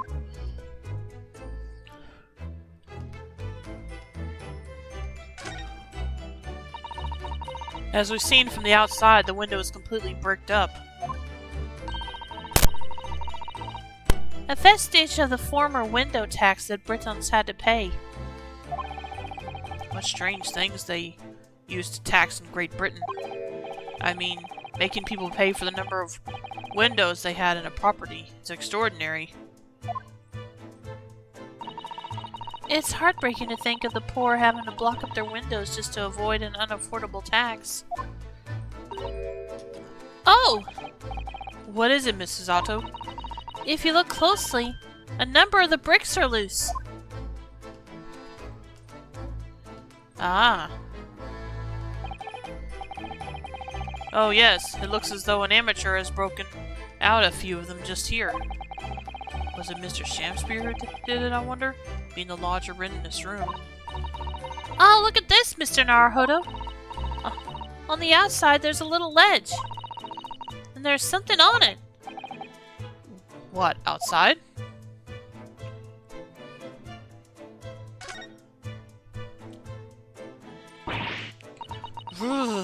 It's so cold outside. You can feel it through this gap. It did snow all last night. It would be cold. But more importantly, what is it on the ledge out there? What are those snow-covered lumps? It's more bars of soap. Soap? What are bars of soap doing lined up on a ledge outside the window? I have no idea. But the pair of them look rather charming like that. Still, that's very strange, isn't it? Bars of soap lined up outside the window? I think perhaps we should take one. There are two, after all. Oh dear, I suppose we could. Oh, what's this? Look here at this soap. Ah! Do you see in the middle there? There's a patch that's a different color. It's sort of transparent, but... Some sort of fancy design, I suppose. Only in Great Britain. It looks like the Hinamaru flag of Japan, doesn't it? How wonderful! It's probably a very expensive brand. Expensive? Then what's it doing in this ramshackle old room? The bar of soap has been entered into the court record. A cheap bar of soap that was discovered just outside Mr. Shamsphere's window. And it's one of two that were found there.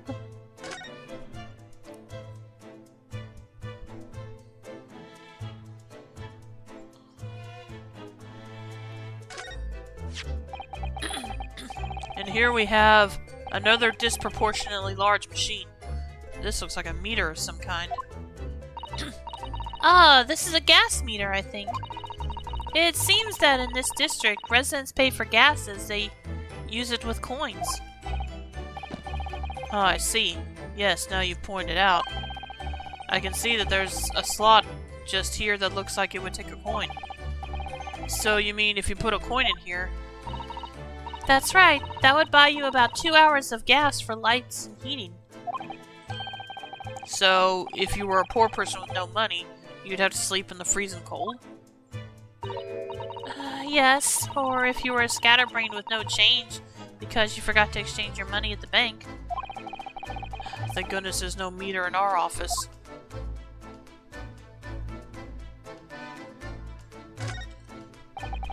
This is a gas wall light, isn't it? It must be connected to a gas pipe in the wall. Gas lights, a gas stove. London really is a city of gas. But now that I think about it, Mr. and Mrs. Garadib had an open fire on the top floor, didn't they? Oh yes, you're right. I don't recall seeing a gas stove up there. Well, I much prefer a real fire anyway. It's so much cozier.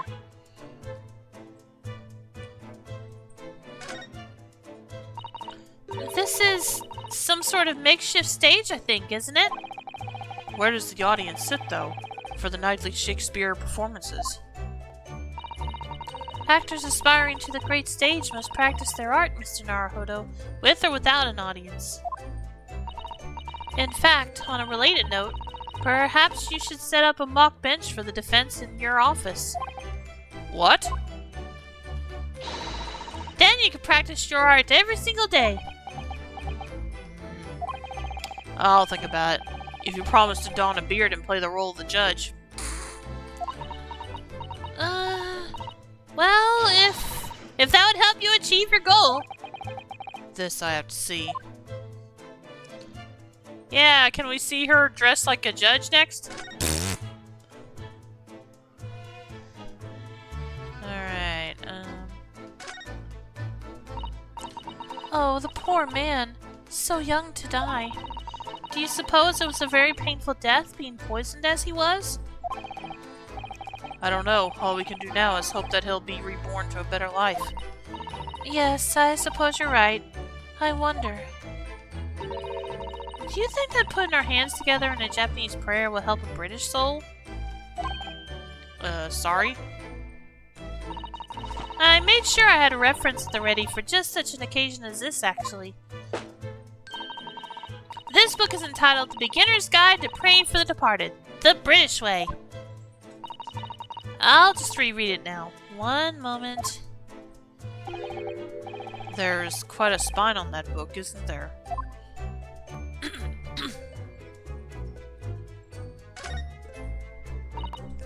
Ah, one of the teacups that Mr. Shakespeare and his guests drank from last night.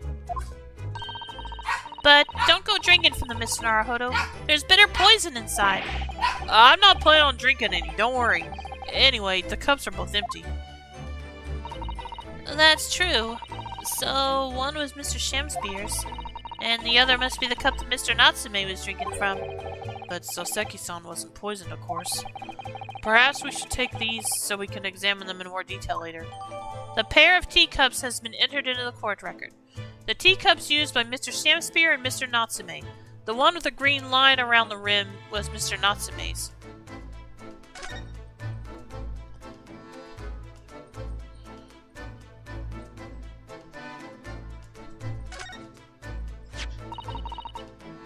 What's this? It looks like part of an envelope, I think. Yes, I think you may be right. Perhaps it was torn off when the letter was opened. Is that significant? Well, it's a little out of place, perhaps. When you look around the room, there is no sign of a letter, or the rest of the envelope, in fact, is there? She's right. And yet, here we have the torn off end of an envelope. It just strikes me as unusual. I agree. You better take this just in case. The torn off end of envelope has been entered into the court record. A ripped piece of an envelope that was found in Mr. Shamspeare's room. The rest of the envelope could not be located. Oh, is that it? Hey. Looks like you're having a good snoop around, eh? Inspector Gregson, back so soon? After I threw that little Japanese fellow in the clink, I went and reported this to the investigation division. In 5 minutes' time, this place will be cordoned off by the yard. Oh, I see. Well, we'd better be leaving then. Poor Mr. Natsume must be feeling very low being back in a cell again so soon. I'm sure. We should probably go and... Excuse me? Oh, what's wrong, Mr. Naruhodo?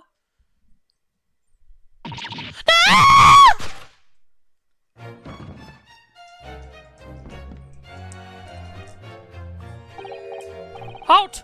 Out, brief candle! Life's but a walking shadow, a poor player! That struts and frets his hour upon the stage, and then is heard no more.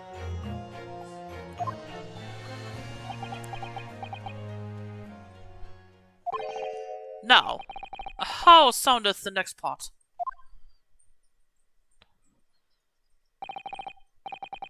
It is a tale told by an idiot, full of sound and fury, signifying nothing. Indeed! Oh, happy day! What the fudge?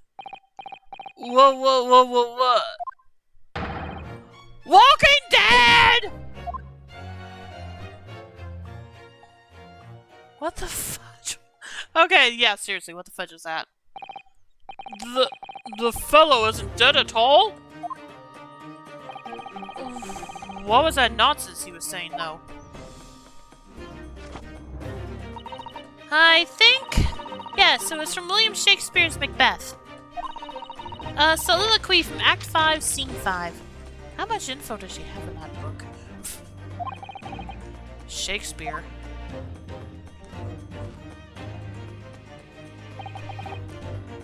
So it was that the victim, Mr. William Shakespeare, came back to life. If the man had indeed been poisoned, it transpired that it hadn't killed him. He was taken by emergency carriage to a nearby hospital for treatment, and Inspector Gregson evicted us from the scene of the crime, whatever that now was.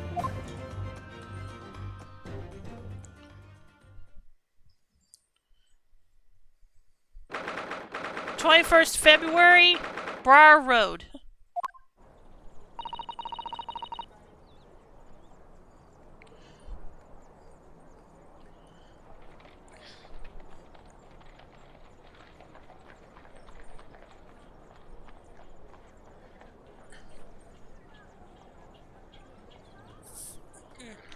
See me. Come here.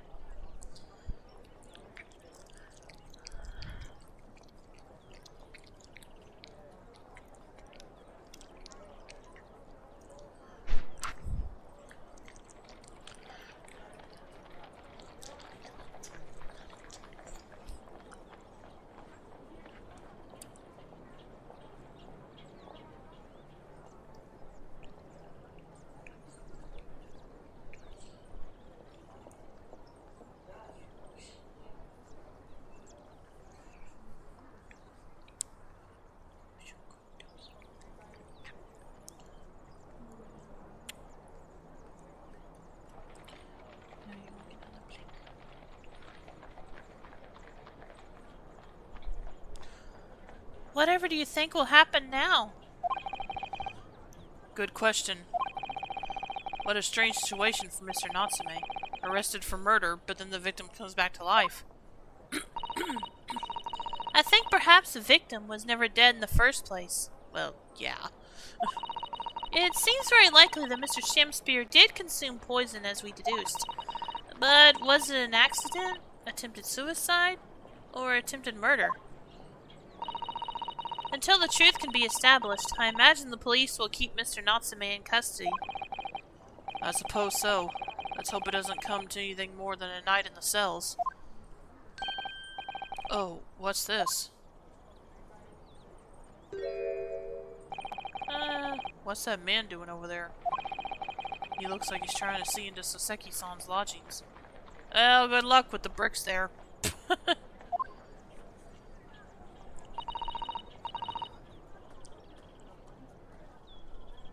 And we haven't seen this guy before? I kind of thought we had. Is something wrong, Mr. Naruhodo? Excuse me. Could we have a word? Oh!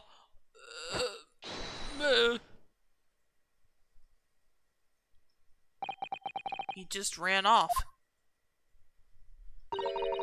I feel sure that I've seen that man somewhere before. Where was it? Yeah, I thought so too. I do too, but I don't remember.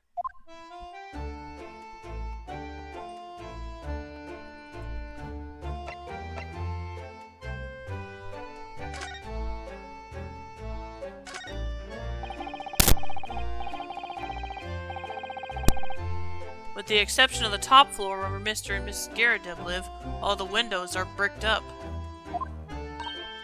Yes, that's because of an old window tax that was charged on the number of windows a property had.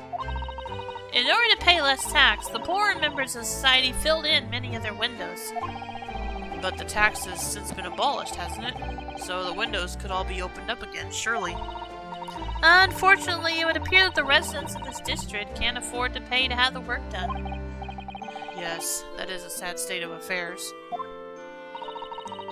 Especially for people like poor Mr. Natsume, who have to live all cooped up in a windowless room. I suppose that's the price you pay for living in a very cheap accommodation. It all seems rather pointless when you put it like that.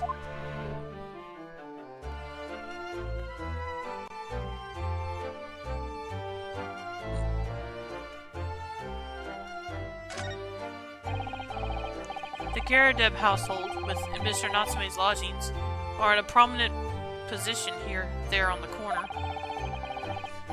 Sometimes when I look at the building, I can't help feeling that it's at a bit of a slant. It does rather look as though it would collapse in even the smallest earthquake, doesn't it? And isn't it supposed to be haunted as well?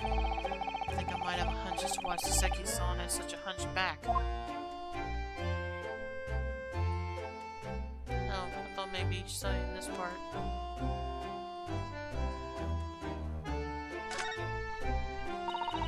There always seems to be a bicycle outside the Garrideb residence. I read that bicycles are extremely popular all over Great Britain at the moment, in fact. That one seems very warped, though, especially the front wheel. Is that to make it more of a challenge to ride, do you think? No, I'm afraid that may be a result of the rider's incompetence. For the front wheel to be so badly warped, I'm afraid the rider may have been similarly afflicted. Then there's a good chance Mr. Natsume has been practicing on this bicycle, I think. Oh dear, I fear you may be right.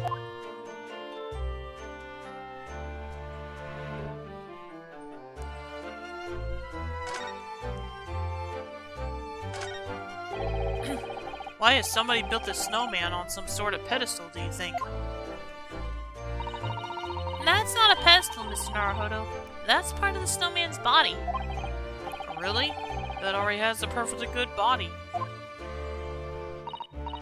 Well, it's true that British snowmen are usually made with 2 balls of snow. Perhaps this is a foreigner. And now we're looking at him as if he's strange. Poor man, I know how he feels. If anything, it's Japanese and British 2-ball snowmen that are the strange ones, isn't it? After all, real people do have 3 sections: head, torso, and legs. Do you ever think that perhaps you think about things too much?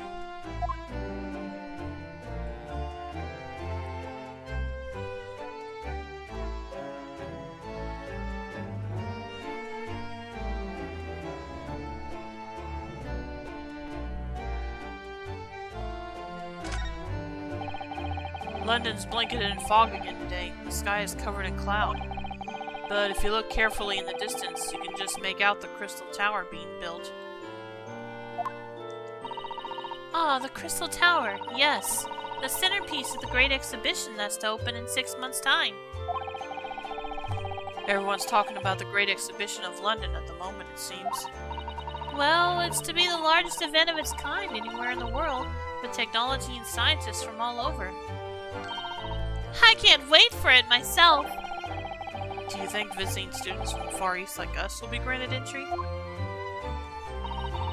The last great exhibition was held in London.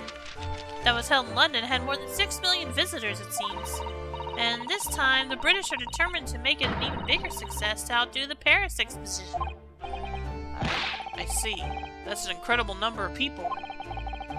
And with so many people expected to attend, we should easily be able to slip in unnoticed. There's always the honest approach of buying tickets at the main entrance, Mr. Naruhodo.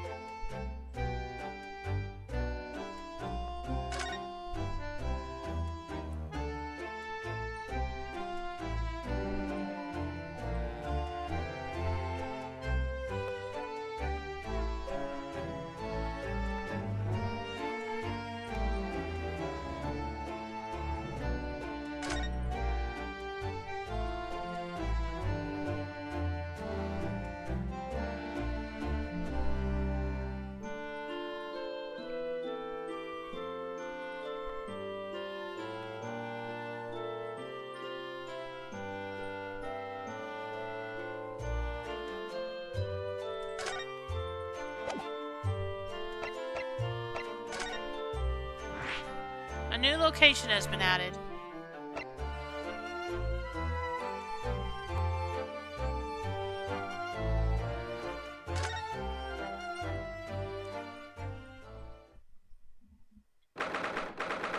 February, the Garadeb's room. Here we are again, the eccentric landlord's eccentric top-floor abode. We're here because Mr. Garadeb's the one who discovered the incident this morning, don't forget. Oh, you chaps, eh? Yes, good morning, sir. Thank you for your cooperation at court yesterday. It was quite a trial.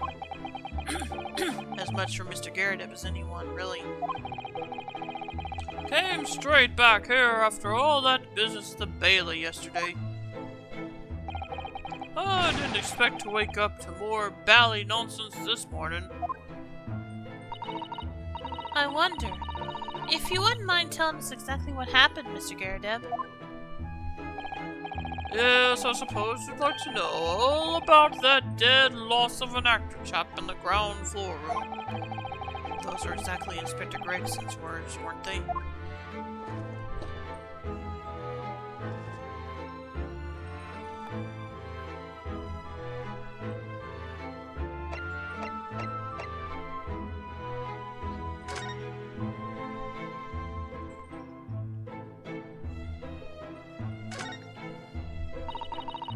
That's your military uniform, isn't it, Mr. Garadeb? Well, ceremonial garb, yes. Been hanging on the wall ever since my retirement bash. Not in active service now, you know. Doesn't mean much to me anymore. You could have the old thing if you wanted it. Well, it might suit Lord Von Zeeks, perhaps. An overly ostentatious outfit like this could be just what he needs. Very tactful, Mrs. Otto. Very tactful indeed.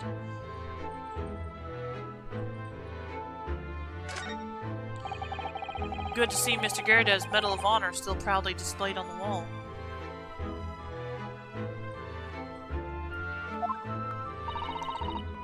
The inscription reads, "For distinguished participation," if you remember. Yes, I remember, because I remember thinking even I might stand a chance of picking up honors like that. One know to look at me now, perhaps, but I had my devil-may-care days, you know. Devil-may-care? What did you get up to?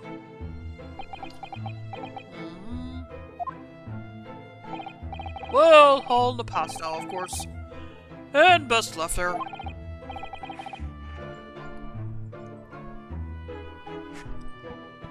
Best not. I want to know now.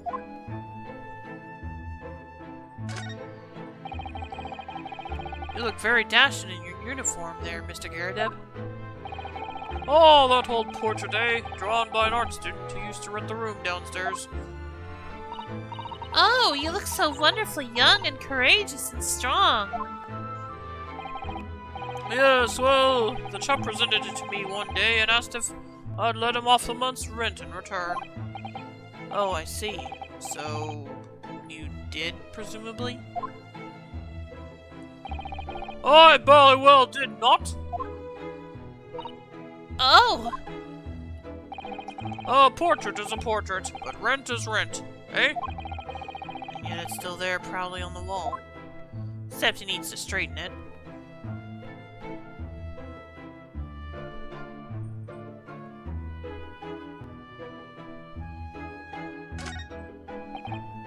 Ah yes, those enormous mortar shells. It's quite something seeing them up close, isn't it? Didn't you say something about firing them into the barracks, Mr. Garrideb? Oh, you remember, do you? Just a little mishap that occurred during training one day. What are you doing firing on your own men? The captain bellowed at me. Oh, I'm not surprised. A little mishap doesn't really do it justice, does it? Well, one has these little incidents when one's a hot-headed young private. Perhaps I should put some evidence that resulted from one of my little mishaps on display. Oh, does the great lawyer, like the great detective, want to exhibit some trophies of his finest moments?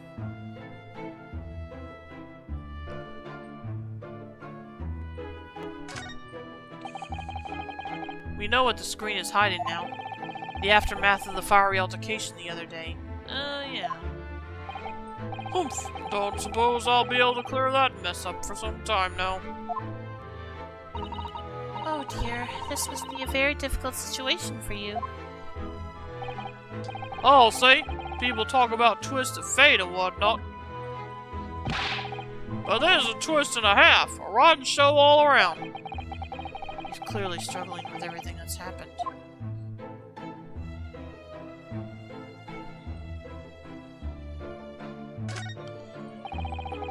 There's a single apron drying on that enormous cannon-shaped clothes horse. Look. No, Mr. Naruhodo, that's a real cannon. I knew that. I was just testing you. Piece of history, that is. Seen plenty of action on the battlefield, I can tell you. Now, the old girl and I are just enjoying the peace and quiet of retirement together. And of course, she'd come in handy if the enemy decided to launch an attack again. Is there a war going on that I don't know about?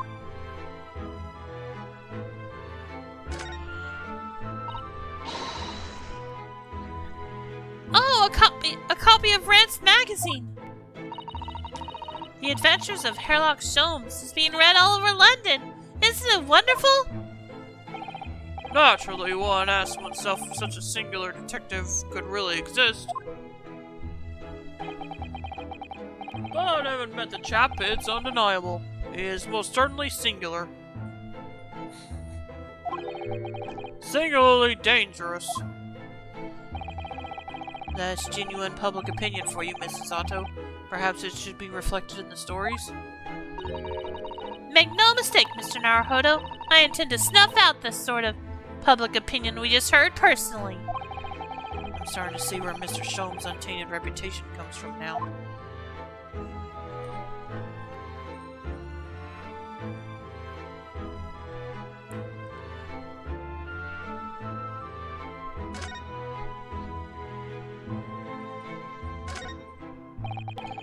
That's an impressive collection of cakes on that fancy silver cake stand there. I feel sure that it was full of cakes when we first investigated in here as well. Yes, quite right. Haven't touched it since. Haven't done much at all, really, since it all happened. Time's rather stood still for me, you know. Oh! Time has stood still? Well, that's an interesting phrase. Might be able to use that excuse when I'm next supposed to be tidying the office. You could just tidy up, Mr. Naruhodo.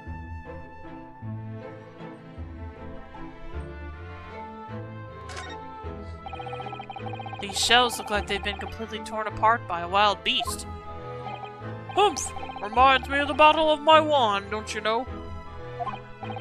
Ah, the experiences of a seasoned veteran.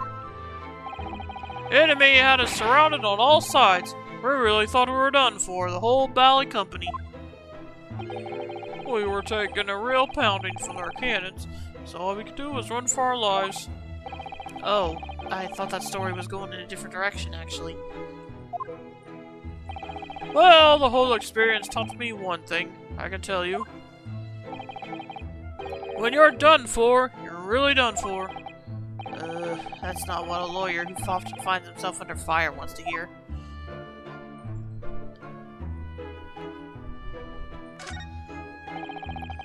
These shells look like they've been completely torn apart.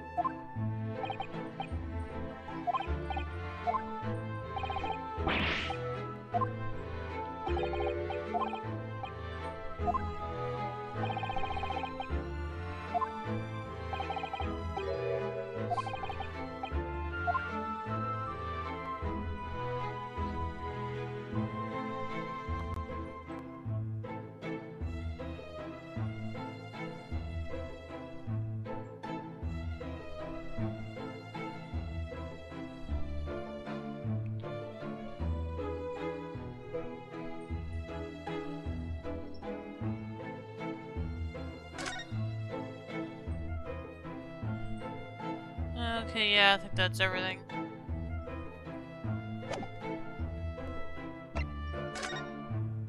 This morning's incident. It must have been a real shock for you this morning to hear that you discovered what had happened. Oh, well, that hopeless actor chap rises at 5 o'clock sharp every morning without fail. But at 5:30 this morning, he still hadn't lit the gas. So I went down and knocked on his door, but no bally answer.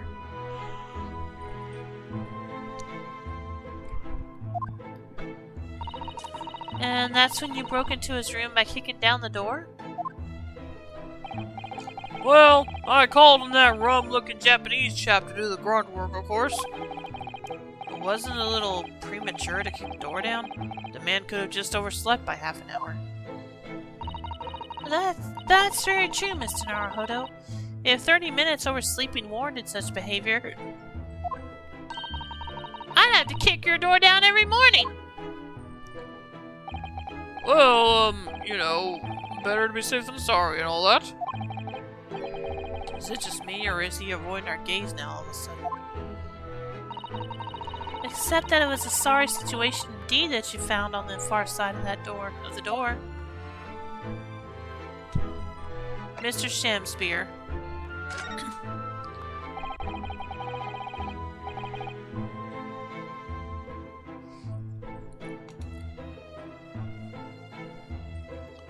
The victim's name is Mr. Shamspear, I believe. Is that right? Yes, William Shamspear. Took the ground floor room 3 months ago now. And how would you describe him? In a word, destitute. Destitute? Well, let's face it, the only redeeming feature of that room is the cheap rent. Anyone wanting to live in a place like that is either broke or has a bally screw loose. So hard to choose which category Soseki-san would fall into. Mr. Naruhodo, that's a little rude. He was doing research as well. Research? Into what?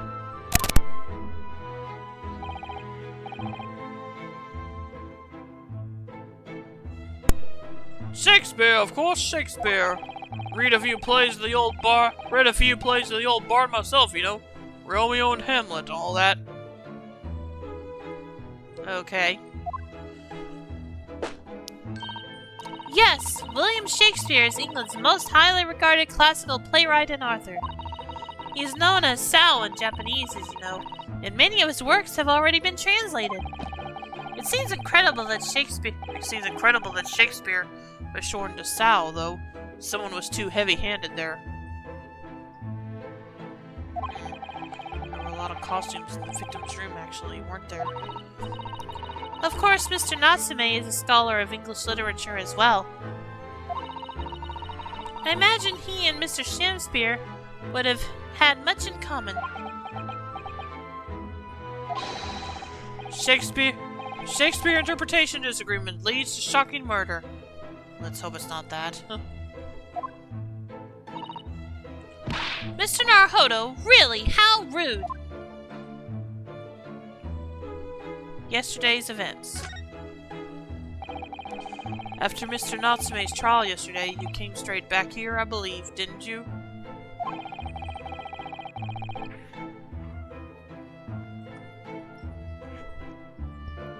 Did you notice anything strange between then and this morning? Well, no. Must have been about 6 in the evening by the time I got home. Snow was coming down rather heavily, as I remember, and it was completely dark already. That failed actor chap was out at the time. Mr. Garridev noticed there was no light from his room or something, I suppose. Couldn't summon the energy for anything much, so I just sat in front of the fire up here.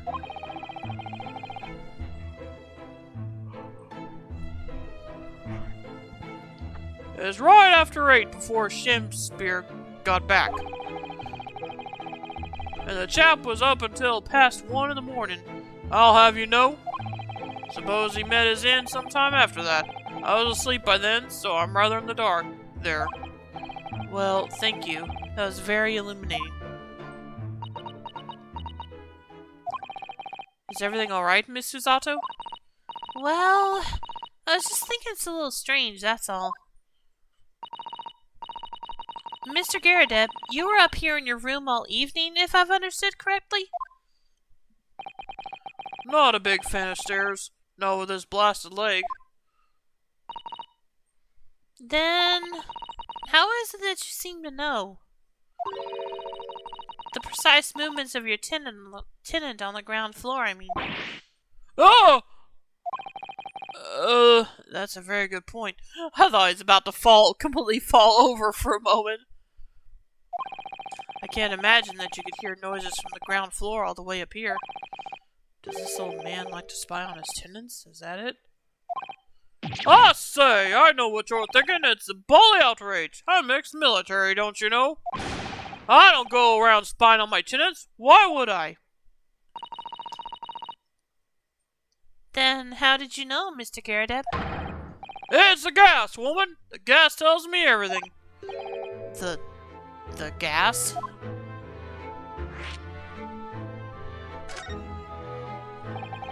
What on earth do you mean, sir? How can the gas tell you anything, let alone everything? Well, as you're probably aware, the gas is supplied to the building by pipes.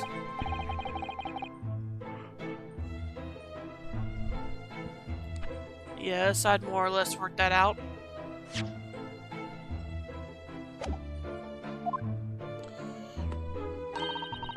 Every room in the building is connected by a single pipe to the gas main outside. And the gas company supplies gas to properties via the main. Yes, I understand that too.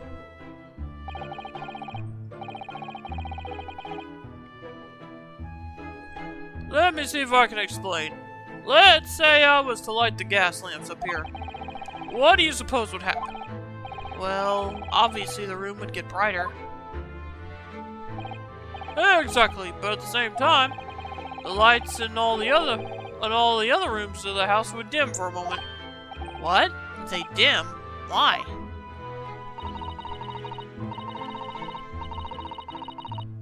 Perhaps it's because when you light a gas lamp, it briefly uses more gas than usual. And that reduces the amount of gas in the pipe for the other lamps that are connected to it.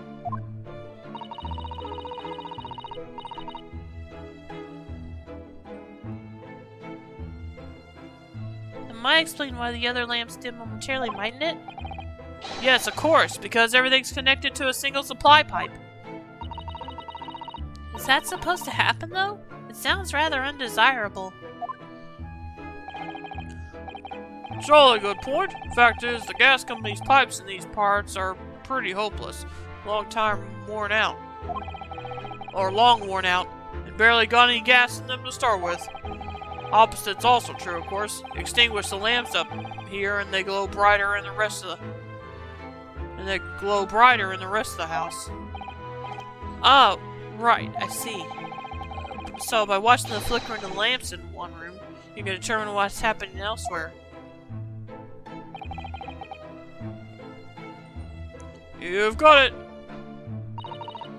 Oh, of course, because when people come back home in the evening and before they go to sleep at night.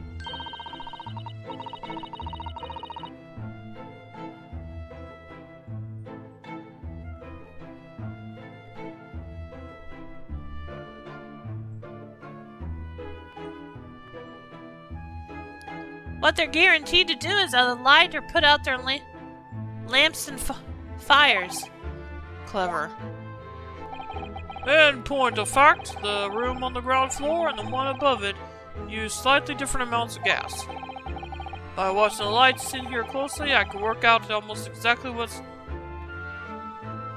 going on in the whole house. Gosh, that's fascinating, Mr. Garadeb. Absolutely fascinating. Oh, well, nothing to it, really. And I can't really say that's going to help us with the case, either. What I'd like to know is why Mr. Garadeb is so interested in what his tenants are up to in the first place. I feel like there's more to it than idle curiosity.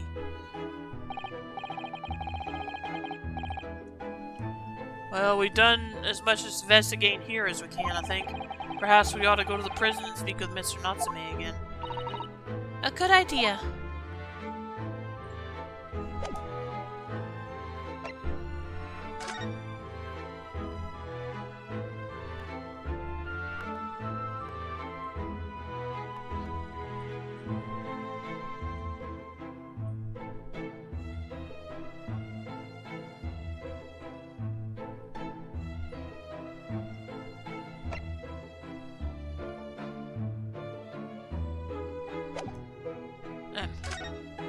Wrong button. Okay, go and get up and stretch real quick, and then I'll read this. So be right back.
Okay, I'm back. Let's talk to poor Soseki-san. 21st of February, local prison, cell 9. Look, Mr. Naruhodo. Mr. Natsume, have the police finished questioning you now? Welcome, student Mr. Naruhodo, Esquire. Oh, yes? What is he? Tell me, is he a ghost? Is he here to haunt me? Let me guess, you're talking about Mr. Sholmes? He actually calls himself a great detective, Mr. Natsume, not a ghost. But his diabolic deductions, they're not of this world. They've left me. Oh, I'm cursed, I tell you. Well, that sort of hurts. Credit where credit is due, Mr. Naruhodo. You were heavily involved in the deduction, too. Yes, moving on. We have some wonderful news. Oh? The victim that we all thought was dead has come back to life again. Yeah, I think that's probably gonna freak him out even more. Now, in the absolute worst case, you could only be tried for attempted murder. That's great, isn't it, Mr. Natsume? It's terrible! Oh! I'm stuck in this cell, suffering from some silly wrong end of the stick. You did it, didn't you? Confess, you're a killer. Why the mustache? Constant questions! I'm sorry to hear that. Oh, that selfish shyster! Make up your mind. Are you dead or alive? If you are going to come back to life, why bother dying? Wickedly wishy-washy William! Well, it seems likely that Mr. Shamsphere was never actually dead in the first place. Oh yes, that might make sense, and I'm pleased that he's alive, of course. Our lively debate last night was much fun. I'd be sad to think it was our last. Oh! Oops! Mr. Natsume, does this mean that you did see the victim last night? You met with Mr. Shamsphere, didn't you? I'm not saying another word! I demand to have a lawyer present! Who do you think I am? Please, Mr. Natsume, we need to hear your side of the story. Why am I cursed like this?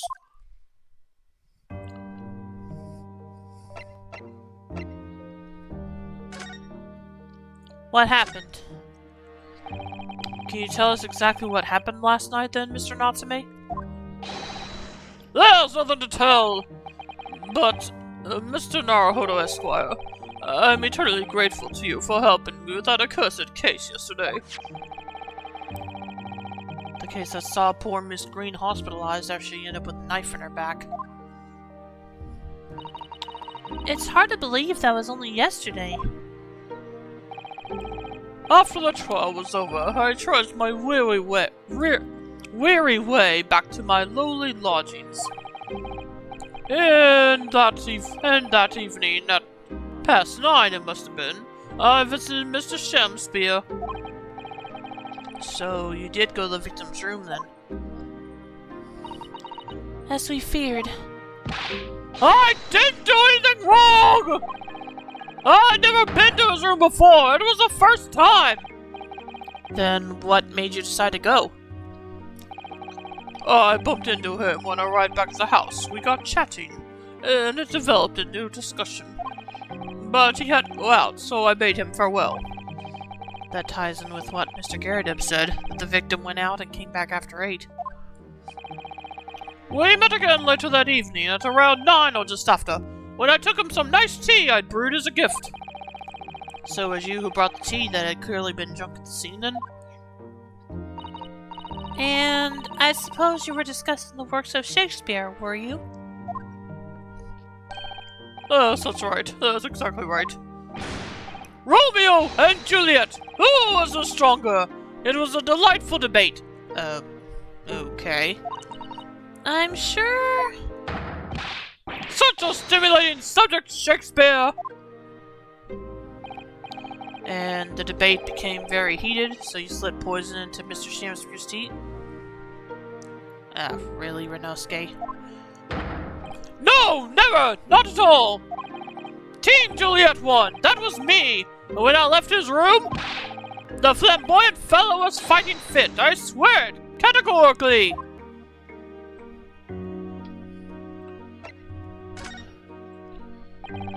Mr. Natsume, you often say the same thing about yourself, I've noticed. That you have a cursed existence. I'm sure I've mentioned this to you before, but I've been here in Great Britain for a year now, and in that time I've learned that it's no place for me. It can be very trying to live in a foreign land and adapt to the ways of another culture.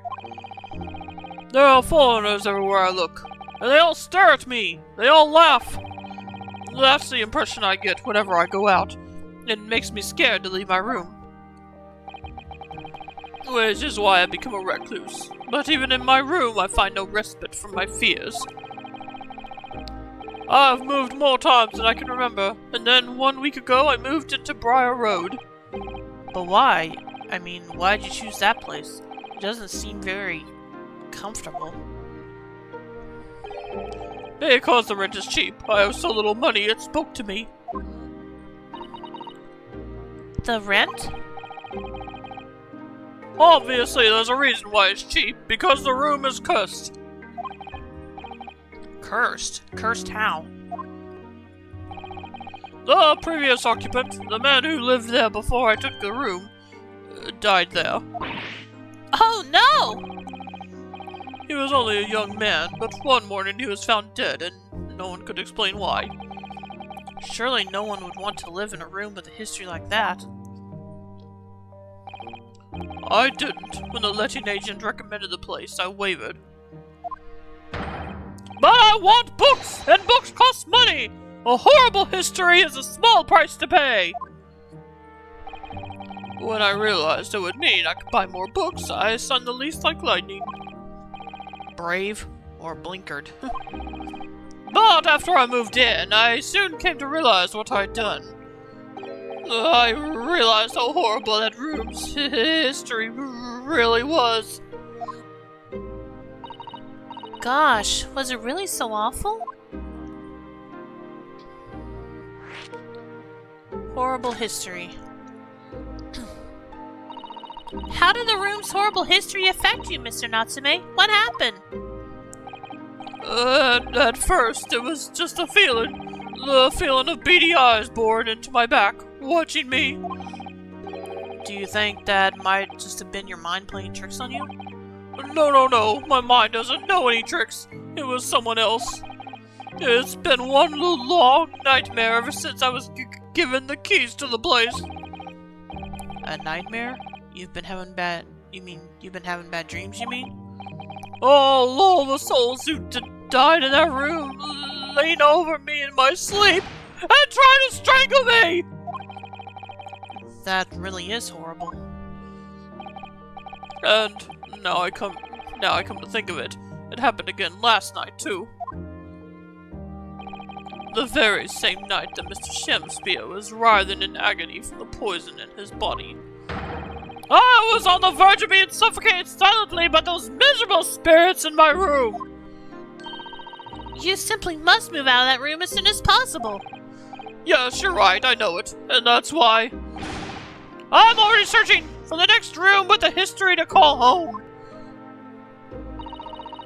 I think perhaps you should try to avoid accommodation with any kind of history at all.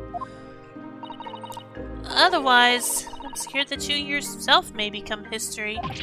Phew, Suzato-san sure knows how to make the man listen.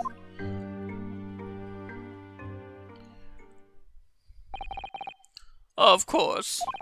Mr. Lord of the Manor is worried about the curse on my room as well. You mean Mr. Garadeb? Yes, he knows that if people keep dying there, he'll never be able to rent it out again. Well, that's true. I, for one, wouldn't go near the place. Ah, perhaps that may explain why the landlord pays so much attention to the gas lamps and his tenants' movements. You mean because he's worried about their well-being? He does seem to have an unusually keen interest in the amount of gas in the pipes. There must be a reason why he's keeping such close tabs on the occupants of his let rooms. What do you mean he pays so much attention to the gas lamps? Oh dear, no, it's nothing to do with you, Mr. Natsume. Please forget I said anything. Oh, now you're talking about me behind my back as well. What's important is that Mr. Shamspear isn't, in fact, dead at all. Ah, no, this poor guy can't catch a break, can he, Soup?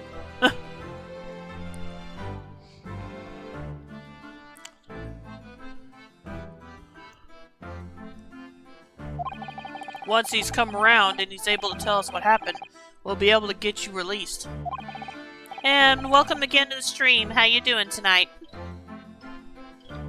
Yes, please. Oh, I do hope you're right. The real person also had a lot of misfortune. Oh dear. Excuse me. Oh, okay. Inspector Gregson. Oh, I couldn't help overhearing what you just said. And on that note, I'm on a quick break at work. Okay, that's good. I mean, not that it's a quick break, but that you're on break at the moment. Never mind, you know what I mean. I have some good news and some bad news. Oh?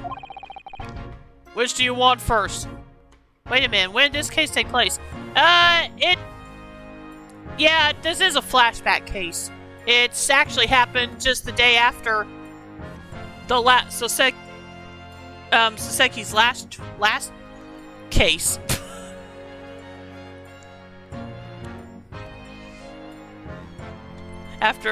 One day after Soseki's was found not guilty of his the last case he was tried for.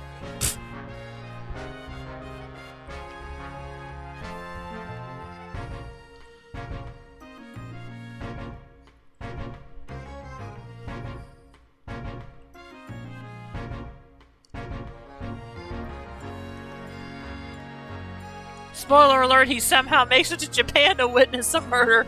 Yep.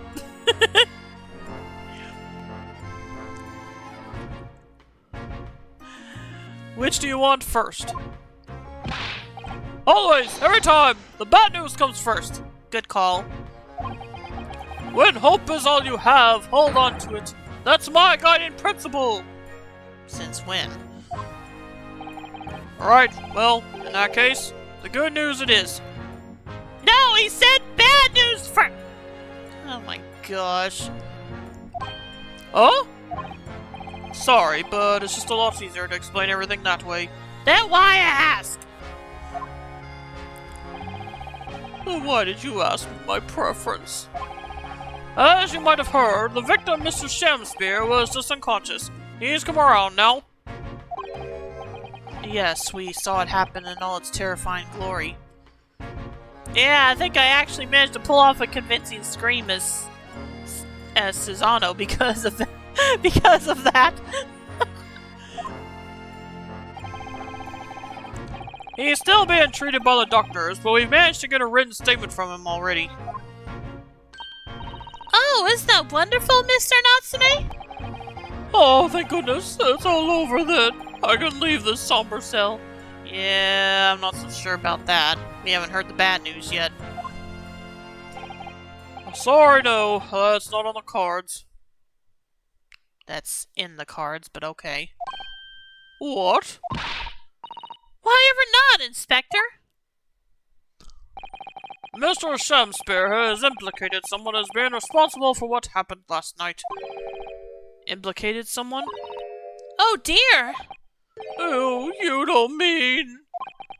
I'm sorry to say I do, yes. He's pointed the finger at you, Mr. Natsume. Ah! By sweet poison did he seeketh to end my life. That wicked caitiff Soseki Natsume. No! So I'm afraid you'll be appearing in court as planned. You'll be wanting to make the necessary preparations. No! I mean, we have future knowledge from the end of the first game. True. And so, once again, Soseki-san found himself having to take the dock in the Old Bailey. Whether his room was haunted or whether he was just terribly unlucky, I knew I had no choice. The following day, I would represent him in court, and do my utmost to break the curse that blighted him. Of course, it's been a long time since I played the first game, so I'm not sure how much of it I remember, but I'll still do my best. To be continued. And I think this is going to be a good place for me to go ahead and end the stream. I will start the trial tomorrow. Gregson, press X to doubt. Yep. But yeah, I think this is probably a good place for me to go ahead and end the stream for tonight. And we'll start the actual trial tomorrow. So, hope you all enjoyed it. As always, you can follow my YouTube channel link below to see my past streams. And I'll be back tomorrow to, as I just said, begin the trial to prove Soseki innocent again. Anyway, if you stick around, I'll be dropping a raid. Let's see, who to raid.